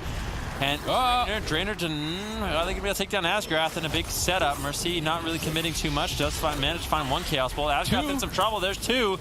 Alec trying to defend him a little bit. Gets caught into a spell lock. Mercy doing a really good job in this matchup, denying Alec's crowd control, his peels, when his healer is in trouble. So excellently done by the Destruction Warlock of Mercy. But as I was saying, there's going to be a moment. It's around now where Nixie has blind available and Drainer doesn't have his trinket. If they go for a blind play, this could be a smoke bomb into a potential blind, but a preemptive Iron Bark was very nicely done on that smoke bomb, and that does deny this kill attempt. And now Drainer has his trinket rolling up for that incoming blind. They're going after Alec and the Lightning Lasso with a Chaos Bolt. That's a big combo. Alec able to blink back to safety. Next to Asgrath and recover. Fortunately holding on to an ice block. Vital defensive blind. No Vendetta committed on this attempt, as it would be just responded with a Gladiator's Medallion Astral Shift. Jamie feels comfortable. Actually, pops the Astral Shift before the Vendetta. Wondering who ended up making the call on that decision. Now there's an opportunity for Jamie to go down if Nixie can stay on target. Drainer is still crowd controlled. Nixie's poking Drainer now, maybe trying to open up him as a potential target. Ursul's Vortex on the Wild Charge. Cyclone in midfield. Nixie's trying to reconnect. Mercy's intervening with some snares. He's on diminishing return for Fear, so Nixie connects. Thunderstormed away on the stun, but Shadow Step available. Vendetta, why has he not just popped it? He's holding out because Ironbark was already committed, I suppose, but I almost wonder if Jamie would have died regardless. Now there's no Ironbark, now there's no Astral Shift, there's no way to get out of the stun. Nixie does have a clear way to kill Jamie with this Vendetta. They also have Icy Veins. I would love to see Diabolus just go all in on Jamie here for the next attempt. Yeah, I'll have to see if they decide to do that just yet. Asgarath does manage to escape to the other side of the map. He's going to be completely resetting his mana. That puts them in a really decent position. Drainer, I don't know if he's had that same luxury so far in the match. Nixie now caught into a stun. They can't leave him behind for too long. Mercy, he has his Dark Soul rolling. There's the Infernals looking for a huge Chaos Bolt. Lands one on Nixie, taking away half his health. Immediately recovered, though. Mercy now turning his attention over onto Alec, who gets interrupted. One Chaos Bolt lands. Is there going to be another? No, a Shadow Meld, actually, I believe, by Alec, denying that incoming damage. I like the plays. I mean, I feel like the Shadow Meld could have been more valuable at that moment in time. I don't think it was guaranteed to die. Maybe he could have used it on the Gladiator's Maledict as well later on. So maybe he regrets that decision. Sure, it's like a style move to Shadow Meld a Chaos Bolt, but I think there's actually higher value moments to be able to use it, and maybe it wasn't necessary. I'm just being overly critical, you know. Asgarath being bursted down in midfield. Drainer is actually just owning him right now in cat form. He has to use both Barkskin and Iron Bark to stabilize. Now they're going after Jamie in a big swing. They get Iron Bark before the Bash Cyclone, though. Drainer is just reading Diabolus like a book. Yeah, definitely. I wonder if it's a good book. Have to see Jamie now taking a little bit of damage in midfield. Icy Veins really not able to pull out too many. Well, he's read it more than once. Jamie now taking a little bit of damage, but that Icy Veins from Alec really didn't accomplish too much. They looked for a power play, like you said, but his eyes on, they were able to read the situation. The preemptive Iron Bark completely denied them. And now you can see Asgarath, he's just hiding at the pillar. Alec retreating to the pillar once again. I have to give credit to Diabolus. They have been playing this map a little bit more aggressive than I really thought they would. Nixie now into the Lightning Lasso, taking some damage. Obviously, it was the right decision. Gladiator Safeguard gets traded out. He still has the Vanish, still has the Cloak of Shadows. Doesn't want to mess around too much. Mercy's getting a lot of damage out. There's a Mortal Coil into a Fear. Drainer sits the blind into a cheap shot. Is there a follow-up polymorph? Unfortunately, Ring of Frost misses there by Alec. He gets interrupted anyway, so it didn't really matter. But they deny the crowd control. That's the main thing. And now Drainer can play aggressive, and he was able to hold on to his trinket. Yeah, Drainer could be the X factor here. Nice Cap Totem stun. Cataclysm on 2 players from Mercy. Jamie's in position. They're ready to go for an Ice Block. Big damage. No Chaos Bolts, though. Jamie's now stunned. He can't support. Fears on Nixie during the stun. Denies some pressure. Drainer moves in again, adding some extra damage to the team. Dampening now at 14%. So we're getting around that mark where Jamie's going to have to use Astral Shift before Vendetta, which then Diabolus will have a few opportunities to kill him when he doesn't have it. Roughly about 10% dampening from now. I'm trying to see if I'm a fortune teller, possibly. Drainer stun locked here. That's your job. Drainer stun locked. Diabolus actually mixing it up, trying to go after the healer. Drainer responds appropriately. I feel like if you have to ask if you're a fortune teller, you probably aren't, just to be completely frank. Well, I'm not overconfident, okay? All right, Jamie now into the kidney shot, still taking a little bit of damage. Innervate gets traded out by Drainer, trying to be efficient here, making all of his heals free of charge. Jamie gets topped up because of that, but Dampening is rampanting, and we are at 18% and closing on 20%. And what is the critical mark you think of this matchup where it's just irrecoverable? Zizon wins at 50% plus. Diabolus wins at sub 50%. All right. Those are that's what happens. If they win, they win sub 50%. If they can't get a kill before that point, I think they get overwhelmed by Zizon. So now they've got Iron Bark out of the way before Vendetta. The next attempt likely to pull Astral Shift, and then the next attempt of that needs to be a kill for the side of Diabolus. Outside of some Druid swapping shenanigans, which could potentially just end the game right now. Alec caught in a double stun. Chaos Bolt Big hit onto Alec, but immediately recovered. Jamie builds pressure onto Nixie. I like the two-pronged assault, trying to force Asgrath to make a mistake in his healing management. Triple crowd control, good engagement. This is the Astral Shift, but it was Vendetta. Surprisingly committed. Maybe it doesn't matter. Potentially they kill him through it. Jamie's in trouble. He's in Ghost Wolf. Drainer Cyclone. He triggers a Cyclone, so now blind is a win condition. Although he's still just dying. Smoke Bomb, Ray of Frost, channeled, big damage. Nixie gets bashed away. Jamie on the run. Barely staying alive at 10%, but he survives that big push around the 25% mark. So now there's a potential victory with blind. And then if Jamie can survive that, I think Zizon are going to take game 5. Yeah, but that's a big if. They have no defensive cooldowns left whatsoever. The next one that is available is going to be that Iron Bark in 27 seconds. Alec taking some pressure right now, down to around 50% health. But Asper has a lot of mana. There's the full blind. Is there a vanish? There's not, unfortunately. What's Nixie going to be able to do? Does he go for the Shadow Meld Stealth? He does. Shadow Meld Stealth, full sap on the Drainer. Jamie all alone, 28% dampening. Just using Ghost Wolf, trying to utilize these big pillars, trying to stay alive. Nixie just trying to soul him right now. Alec out of line of sight. Mercy doing a great job with the Mortal Coils into the Fears to keep Jamie alive. I think Zizon's weathered the storm. I think they did it. One more Vendetta, and then I don't think if Diabolus don't kill Jamie in the next Vendetta, then I think that they lose. And if they lose, you will be wrong. Okay? They don't guarantee lose. You remember Ashman's fall? Okay, well, they should have just been able to end it. I think if they allocated their damage onto one player as opposed to 3, although it looks cool to try and get a triple kill, if they'd just been attacking the same guy for a couple of extra seconds together, that person probably just died. So if they organize their damage at that point in dampening, then I do think that they can win. If they're just unorganized and going after everyone, then maybe not. This is where they need to be looking for the Astral Shift. If they can get Astral Shift before Vendetta, they've got a game-winning moment, but Jamie's just kiting away and denying it. Now Mercy's lined up quite a bit of damage. Nixie could be in trouble. He's got no cloak. He's got to be careful. Lightning Lasso, fully channeled. Polymorph at the last second. Double Mortal Coil, dispelled instantly. Fear now into Nixie, setting up for a Chaos Bolt. How much damage can Mercy get out? He's got Infernals coming up soon. He could counter pressure. Mercy has switched up his pet, running to the Imp. I've seen him casting it a couple games right before it ended so that he could dispel crowd control. An interesting mid-game adaptation, switching from the Fell Hunter that's used for interrupts to the Imp, which can dispel magic, so he can get Drainer out of polymorphs. Maybe that's the X factor they need. Nixie's in trouble. Big Chaos Bolt hit onto Nixie. Another one. They've done it. Zizon have done it. Jamie was not the problem. Wow. For Wildcard Gaming to stay in the tournament now.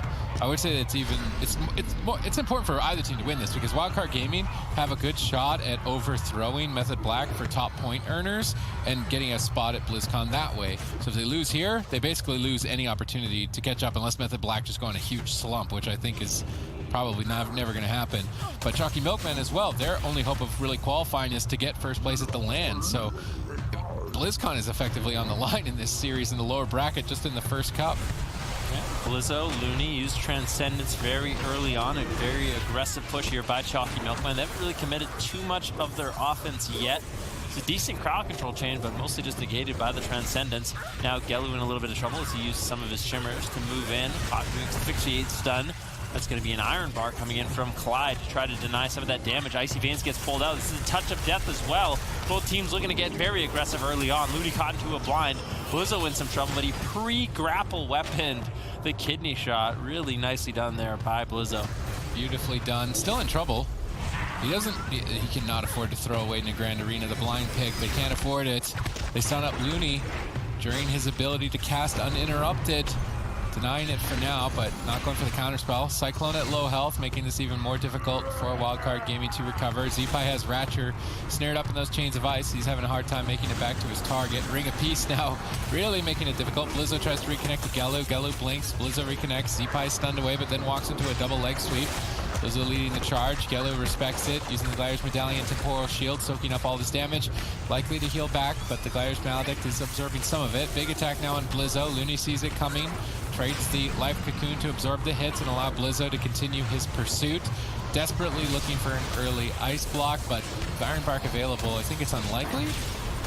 Yeah, I think Gelu's going to be able to hold on. Paralysis, though, comes in, slowing down some of that healing. Gelu could be in some trouble. Iron Bark will deflect that attack, and I think Gelu will be able to survive. And for Windwalker Death Knight, what we've seen in the past is basically 2 major check marks they have to go through in order to get that ice block, and that is going to be Temporal Shield, and then of course the Iron Bark. So there's a small window here where they could burst down Gelu, but there's good pressure here on the Blizzo.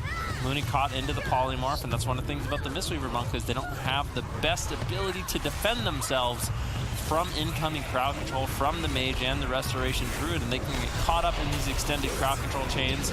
Luckily, Looney will be able to keep his team alive. Gelu, in the meantime, taking quite a bit of burst damage. He could fall. There's an interrupt on the Clyde. Gelu, no Temporal Shield, no Iron Bark, and there it is. There's the Ice Block. This is what Blizzo and Zeepy have to do consistently in this matchup. And they have a decent pressure on the Blizzo, but they haven't been able to force out any major defensives. Smooth moves from Wildcard Gaming. 1 ice block out of the way, touch of death available, and could maybe easily force the second one shortly. Double leg sweep, touch of death. Are they going for a swap? No, it's on Gelu. His Fists of Fury are amplifying that touch of death's damage. That red icon above Gelu's head about to explode for a big hit. Clyde denies it actually entirely with a Swiftman timing right before it explodes, totally saving the day and denying potential ice block force or a kill there. Good response by Clyde, but his mana is not looking too healthy. Wildcard Gaming are doing a lot of damage, coming very close to killing Gelu, and even though they don't, it's at the expense of Clyde's mana. Unless he can find a drink, and against an Unholy Death Knight, it's very difficult to drink. Wildcard Gaming are in a commanding lead. Yeah, Wildcard Gaming's been doing a good job. Clyde's mana going lower and lower at this point of the game. We have to wonder, at what point does Choccy Milk Men sort of abandon this offensive push? They're looking for an all-in on the Looney. Grapple weapon comes in once again. There's the double leg sweep. Big damage by Blizzo. Are they going to be able to take down Ratcher? He's already used his trinket. Fane has been traded out as well. Looney does manage to sneak away and survive, but Wildcard Gaming, they're all over the place. Ratcher could fall, Gelu could fall. Clyde also not completely out of it yet if he plays too aggressive. Mana sort of evening out at this point, but I really feel like Looney, as the game goes on, is going to develop more and more of a lead. Way of the Crane. Looney's trying to add some extra damage. It's a race against Temporal Shield's clock. Can they get the ice block? They're still going through it, despite it now being over. They whiffed the leg sweep on Gelu, unfortunately only hitting Ratcher. Gelu looks like he should be all right, but now they're actually switching to Looney. He saw it coming. What a read. I can't believe he saw it. He would be dead right now if he did not activate that fortifying elixir right before being stunned. So Looney anticipating an attack on himself and blocking it preemptively, denying the kill there for the Choccy Milk Men. Gelu now on the back foot. Iron Bark is exchanged to reduce the damage on Gelu, but so difficult for him to recover. Where are the openings? Looney's trinket is coming up in 15 more seconds. Blizzo has his entire defensive lineup. Zeepy is more than healthy. This is looking better and better for Wildcard Gaming. Clyde stunned up. This could be an ice block. They stun Blizzo. They stall for just a tad bit longer. This Temporal Shield isn't going to be too big. Looney gets counterspelled. Maybe an opportunity. Clyde's moving across the map. Maybe looking for a cycle at low health. Fakes the Dark Simulacrum. Now Gelu's still low. Interrupted on Frost for 1 more second. Ice block? Nope. Wildcard Gaming take game 1. That was a very quick nope. It looked really close. I actually think Firestarter in this composition, the ability, basically it's a talent where every time you fireball, it reduces the cooldown of your combustion by 5 seconds. That allows you to get those big meteor one-shots off way more consistently in a matchup like this, and that's the kind of build I hope that he's running. Looney crowd controlled right off the bat. Blizzo anticipating an attack, activating that fortified elixir, and then transcendencing out of the fight. Combustion. They're gonna go after Zeepy. Who is this Greater Pyroblast on? On nobody. Gets shut down, and Gelu is trying to bake up a spicy Greater Pyro. If at any moment he can finish one of those, it does 35% of someone's health, but it's a very long casted spell. So if Gelu does manage to find one and his team can back him up with some follow-up, it could almost immediately be the end of a player's life. So definitely keep your eyes on Gelu. Although making a bit of a mistake there, blinking on top of Mystic and then getting both players stunned. They definitely need to focus on their positioning a bit more. Gelu was unable to get follow-up crowd control, and as a result, Mystic's Lightning Lasso is totally negated on Blizzo. Yeah, that's a really weird start from Gelu, I have to be honest. He was going for Greater Pyroblast, and then he popped Combustion when they didn't even have a stun, and I don't know, just a bit strange, but we'll have to see what exactly can happen. Looney now completely free casting, is able to keep Blizzo and Zeepy completely healthy. Gelu is playing Greater Pyroblast, and he's been going for them consistently in this matchup, but I don't know if it's the best choice. I mean, he's baiting out a lot of interrupts. If he can land the Greater Pyroblast, that's going to be great. Blizzo does, of course, get that life cocoon from Looney to keep him alive in this situation, but Yellow's been taking a lot of damage. Blizzo uses the Touch of Karma, Blessing and Protection on that Touch of Karma. Now Blizzo is very vulnerable, and that's one of the downsides against playing against a Holy Paladin. He has the Fortifying Brew, opting not to trade it out just yet, but if now's not a good time to use it, I don't know when is. Looney finally out of crowd control, able to reconnect with Blizzo, and Blizzo was able to hold on to that Fortifying Brew, but a nice counterspell coming in from Gelu. Very offensive plays from the Choccy Milk Men. I was saying, before I was rudely interrupted by that nice play, that Clyde is actually a little bit behind on mana here in the situation. So I think the Wildcard gaming can kind of hold on. They could win this game on mana. Usually you don't compliment someone when they interrupt you, but it's okay. Gelu's still in trouble. Clyde needs some big heals, but he doesn't have many cooldowns to work with, so Gelu's Ice Block could be forced here momentarily. It's a race. Can they get through that temp shield in time? No, he's still holding out at about 50% health. I'm not sold on this Fire Mage Elemental Shaman composition. I'm also not really sold on the map. I mean, maybe they were trying to win on mana, but they're not. So it's obvious that they are inexperienced with this composition. Gelu has to Ice Block, major defensive cooldown out of the way, and they continue to fall further behind in every regard. I just feel like the way you play this composition is you go after the healer. Like, I think Looney's just such a vulnerable target. There could be consistent setups on him, allow Mystic to sort of really harass him in this matchup. And Gelu could have free reign, Dragon Breath Sheeps, Ring of Frost on the DPS of Blizzo and Zebai, but they're not opting to play it that way. Ultimate Sacrifice comes in from Clyde. Gelu's still taking a little bit of damage, managed to find one Greater Power Blast on Blizzo. He hightails it out of there. Able to use his Transcendence to top off, and now with Gelu in trouble once again. Yeah, once again in trouble. Clyde with limited mana, basically no cooldowns for 3 more seconds, hoping that he can make it to that Avenging Wrath. Otherwise, Wildcard Gaming are going to put them on match points. Okay, now with Avenging Wrath, Clyde can activate that, increases healing so much so that it's unlikely that Wildcard Gaming will find a kill, unless they can crowd control him. So that is one way to eliminate that healing cooldown's potency. Looney's moving forward. They've crowd controlled Clyde. They're pushing for the win. How is Clyde going to respond to this crowd control? He's going to use Glaire's Medallion to remove it. Hammer of Justice Looney, pop Avenging Wrath, boost his healing, and get a huge heal to save Gelu. So good response from Clyde, but even still, Gelu just taking a beating. Tons of damage. Clyde is struggling just to sustain Gelu's life. This is very surprising during the Avenging Wrath. Ring of Frost defensively may not be enough. I am startled by the amount of damage that is currently tossed Gelu's way, but Clyde has managed to hold on. Yeah, he has managed to hold on, but at what cost? He's down to 15% mana. Divine Favor, Avenging Wrath will keep Gelu afloat. Gelu now looking for a Greater Power Blast once again, but like I said, I just can't help but feel like the Greater Power Blast is not the best option in this matchup, but might be able to get the miracle play and take down Zebai. Unfortunately, gets interrupted. There's just so much disruption from Blizzo and Zebai in this matchup. Gelu's going to be kiting away with Blessing of Freedom, but they're all over him, and Clyde is running out of time. There's not much mana left to work with. Gelu could easily fall. Blessing of Protection, one of the last line of defenses to keep Gelu alive. Now looking for another Greater Power Blast. Is he going to be able to land? Ring of Peace denies. Nicely done by Looney. Yeah, beautiful denial there. Fortunately for Clyde, his cooldowns are actually cycling quite efficiently. He's almost always had at least one answer during these pushes, but it's really his mana that's starting to hurt, and on Holy Death Knight, that being Zebai, can just stop him from drinking so readily and so easily that I think they're just going to inevitably lose on mana. We haven't even gotten to Dampening. They need a miracle. There's basically every defensive cooldown for Wildcard Gaming. Of course, Greater Power Blast is a miracle creator, so Gelu could put the team on his back, but it seems like there's a bit of inexperience on the roster in terms of this composition.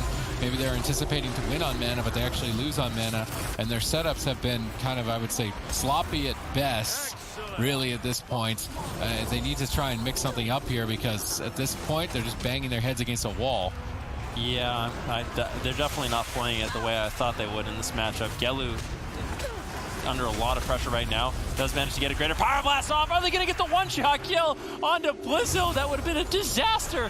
Blizzo does manage to escape with the Diffuse Magic. Transcendence, Looney tops him off. Gelu looking for the hero play off the back of that Greater Power Blast and the Combustion. They're going to need a miracle at this point. That might have been it, but Blizzo with the cheat death does manage to survive. Looney just has to be careful. He's got Trinket, he's got the Life Cocoon, he's got the tools that he needs, as well as the anti-magic zone. We have to see them use these buttons. They want to hold on. Nope, no greater Pyro Blast there. I was wondering if that was just going to be the end of the game, but now Gelu is falling behind. Clyde is running out of options. Venging Wrath is about to end. He gets one more big heal before its healing boosting effects are going to subside, and when they do, he's actually got a Blessing Protection in 3 seconds. Clyde is playing this out masterfully with his cooldowns. He's always had at least one answer, even though he's very low on mana. Gelu in trouble, but then has Ice Block again, so perhaps this game is being flipped on its head. Blizzo in a bit of trouble as 2 players are stunned on the team, working their way through a Gladiator's Medallion, which is exactly the main objective that they needed to get. The next Lightning Lasso could end Blizzo's life if Looney isn't careful. Gelu setting up some defensive polymorphs, looking for the greater Pyroblast, trying to fake cast the Mind Freeze, looking for a greater Pyroblast while Blizzo is hexed. Then gets interrupted, a bit unfortunate that that hex ended prematurely. Gelu looking for more polymorphs, gets one onto Looney. This could be a big opportunity to kill Blizzo. Stormkeeper from Mystic, gigantic lightning bolts flying. Blizzo sees that, Transcendence is away. Looney follows him, manages to stabilize. Gelu falling behind, but Clyde still has answers. So long as he can keep casting Holy Lights and trade cooldowns, Gelu will hang on for a substantial amount of time. Divine Shield overlapped a bit with Ice Block. I believe he wanted to go for crowd control with that Divine Shield, but usually you would see Divine Shield, Blessing of Sacrifice, not Divine Shield and Ice Block. So this is now finally some cooldown mismanagement from the side of the Choccy Milk Men, and a big opening for Wildcard Gaming. Yeah, definitely. Gelu gets interrupted, looking for a greater Power Blast. Ring of Peace denies the follow-up. Clyde completely tapped on mana. Blessing of Protection is the only thing he really has left. Blizzo might have to be a little bit careful right now. Looney still has a healthy amount of mana, but Gelu, he has the combustion available. They could go for the one shot, one opportunity onto Blizzo. That's going to be the anti-magic zone, and that is exactly what we needed to see from Zeepai, and that will keep Blizzo alive. Very nicely done. Things are looking good for Wildcard Gaming. All right, Mystic has his Fire Elemental in the fight. He's got Stormkeeper rolling. He can do a lot of damage if Blizzo isn't careful. One Lightning Bolt. Where's the 2 Lightning Bolts? Touch of Karma. Going to trade to actually cut through it. Blizzo is in a bit of a tough situation. Gelu seems to be all right with Blessing of Protection, although he's very low. Temporal Shield about to go off. Maybe he's not all right. Clyde is just totally tapped on mana at this point. He's in crowd control. Gelu's trying to pull off the miracle while his team basically has nothing left to work with. It's a race to the finish here now at 24% dampening. 2 members on Choccy Milk Men are low. Clyde has 0 mana to heal either of them, but Blizzo really doesn't have any options. But Gelu's looking like he's going to fall first. Fist of Fury flying, and Gelu Baba dying. Wildcard Gaming moved to match point. Yep, Wildcard Gaming. It was a close call a couple. Because so often we see these Windwalkers kind of teleport away on 10% HP or so, where if you have a couple of Judgments, a couple of Holy Shocks, you can easily take that person out. Ladies and gentlemen, we're on match point of potentially the last game of the first cup of the European region. Wildcard Gaming, they're looking stellar on this Windwalker Death Knight Mistweaver, but they have one more composition to beat, and that is the Holy Paladin Fire Mage Assassination Rogue. They're going all in.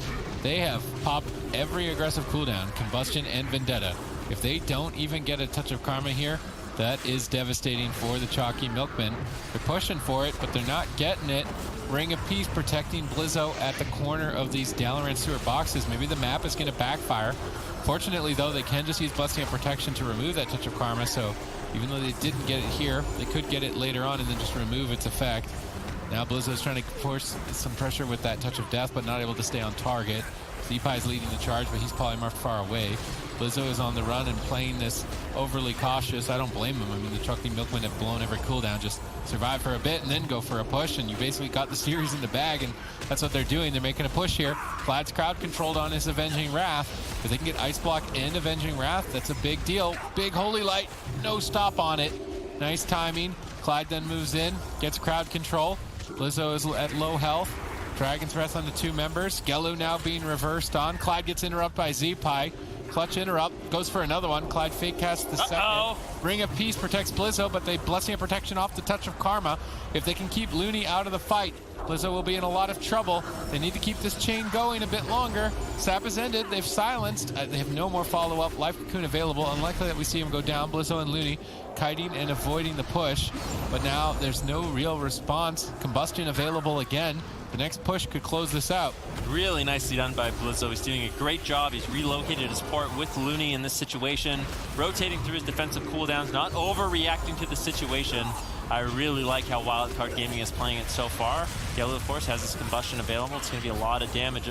And Life Cocoon actually gets kind of preemptively traded out there by Looney.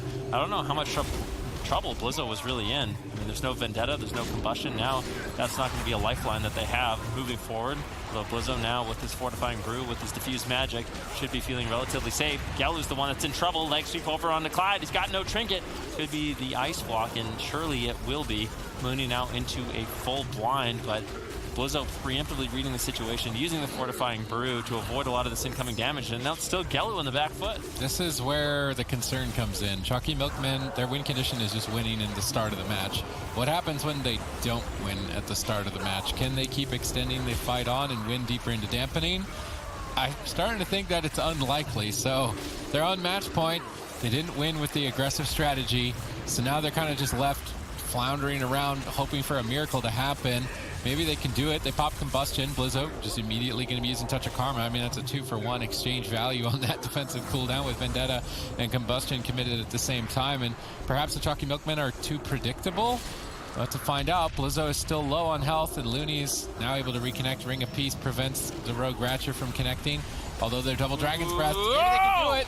On 1% health, he gets Life Cocooned. This Absorb, the only thing keeping Blizzo alive. Looney's now finally out of crowd control. No counter spell. Should be able to cast some Soothing Mists. And now he's trying to avoid Polymorph. Line of Sight's it around the corner. Zeepai Death Grips Gellu into a double stun. Blizzo setting up for the win here. Big touch of death. Clyde looks to deny it, but is he running Ultimate Sacrifice? Nope.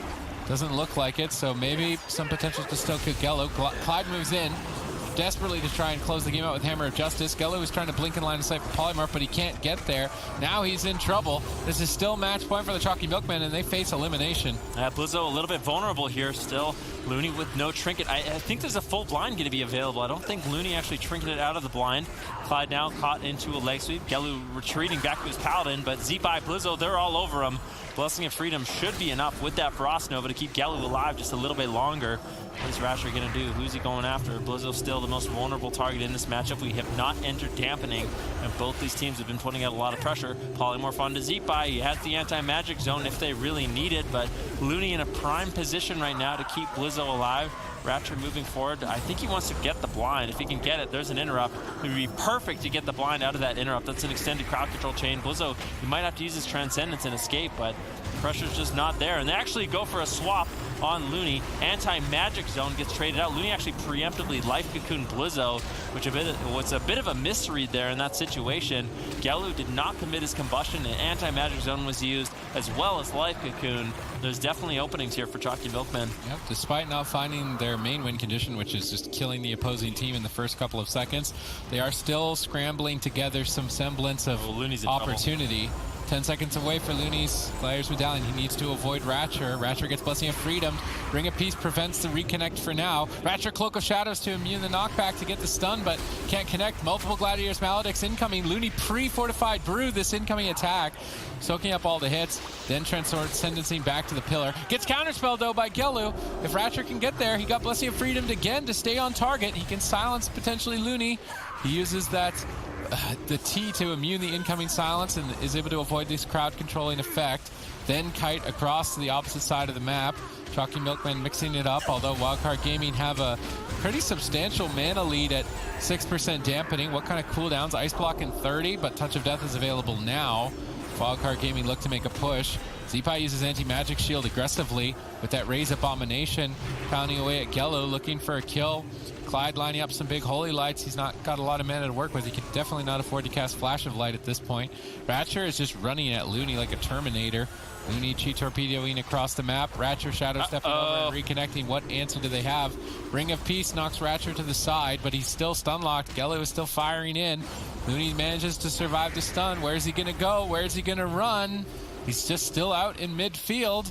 Life Cocoon should be good enough for him to survive here. Maybe he's just sitting out here to allow his team more uptime, but he is falling behind. At this point, it's a race to kill Looney or a race to burn down the remainder of Clyde's mana, and it's still too close to call as to whether or not who is exactly ahead in this position. If Looney continues reading these swaps, then I would say that his team are going to be able to close this out, but if he makes even one mistake, one misstep, then I think he is going to lose. Caught into another kidney shot. Combustion. There's the anti-magic zone. Good trade. Looney should recover. No overreaction from Wildcard Gaming. Yeah, Looney does manage to roll away. He's going to be able to top himself off. Now Ratcher could be in some trouble. And Wildcard Gaming, they've been doing a really good job rotating through the defensive cooldowns. Looney sells his trinket. He has his fortifying brew. I think he has some healing elixirs as well. So Looney, as long as he can use his trinket, use his transcendence, he will be able to survive the next swap. Choccy Milk Men have sort of lost that kill opportunity onto Looney. They might have to change their attention, but who do they go after? Finally, a little bit of damage over on the Blizzo, but it's Ratcher that's in trouble. Paralysis onto Clyde. Ratcher's still in so much trouble. He has the evasion. A big heal comes in from Clyde off the back of that Avenging Wrath. That will top him off, but we're at 20% dampening. Things are going to start getting really spicy for both of these teams. Yes, spicy indeed. Still Looney, though, with some mana, so I would give them the advantage. Hammer of Justice for the engagement. Gelu Baba looks for the kill. Meteor about to land. Huge hit. Looney holding on by a thread. Gets the life cocoon. But they shred through it. He's still low on health. Has to deal with multiple interrupts. Being counterspell on the Mage and kick from Ratcher. And no one else can really absorb those for Looney. Runs into a Ring of Frost. Blizzo locked out of the fight. Z-Pie now caught in a poly. The all-in on Looney could just end this here and now. Looney's trying to get through the interrupts, but there's still 2 available. He's too afraid to cast, but he needs to. They grip Ratcher away. They deny the kick. Looney free casts around the corner. Perfect teamwork here. Now Ratcher in trouble. Blessing of Sacrifice, but may not be enough. Divine Favor, Holy Light doesn't even stabilize Ratcher. The swap onto Ratcher was definitely effective here. Choccy Milk Men, they've still got a tiny bit of mana. It's an even fight. Looney looks to avoid Ratcher at all costs. They're going to switch to the Rogue entirely, realizing if they can just keep the Rogue away from Looney, they should be able to win. Looney moves in, stuns, but he stuns too early. 1 second before the death grip. Blizzo is now low on health. Dragon's Breath on Looney. Choccy Milk Men mix up their strategy. They Blessing of Protection off. The Touch of Karma, I do believe, so its defense is... maybe he Blessing protects the wrong target. Blizzo now has Fortified Brew. It doesn't look like he's going to be dying anytime soon. Ratcher, on the other hand, I'm not sure if that's going to be the same case. It's match point. They face elimination, and Ratcher is looking like he's going to fall. Clyde gets 1 Holy Light. Ratcher's on the run. No way. Looney gets stunned. Blizzo moves over to end Ratcher's fun. How is he still alive at this point? Ratcher holds on. Looney's interrupted. Blizzo actually is not out of the woods just yet. Maybe even a cross kill in this match. I mean, I wouldn't count anything out at this point of the game, but Gelu gets used. Touch of Death. There's the Ice Block trade. I think it might have been a waste, but they do get that Ice Block. Gelu could be in some trouble. Here's a Smoke Bomb attempt onto Blizzo. Ring of Peace might be able to keep him alive. He flying Serpent kicks out of there as fast as he possibly can. Clyde's almost completely tapped on mana. Looney's tapped on mana. We're at 30% dampening. Blizzo in some trouble. He doesn't want to overcommit with no trinket. He's got no Touch of Karma. Diffuse Magic really all he has, but they have to keep the aggression up. Gelu is really vulnerable. Double leg sweep comes in from Looney. That was really nicely done. Ratcher and Clyde both trinket out of that. Here's the kidney shot on Blizzo. They have to survive. He has the Fortifying Brew. Is this going to be the miracle kill? Blizzo, he portals out of line of sight. Ring of Peace denies any sort of follow-up damage from Ratcher, and I think Blizzo might be able to hold on. He's still not topped off. 1 second. There's a full polymorph. He's got the Touch of Karma. He uses it. They're going all in on Gelu. Can he survive, Sid? I can't believe Clyde is still healing with how much mana he's left in the tank. Divine Shield sacrifice, but it's not ultimate, so Gelu will still be taking some damage. Maybe it's just enough. Z-Pie lobbing out some death coils, moving forward, looking to end this game. There's really nothing left for him. How is he still alive on 1% health? And they're both stunned. There's no way. Gelu falls. Valiantly fought by the Choccy Milk Men, but Wildcard Gaming sealed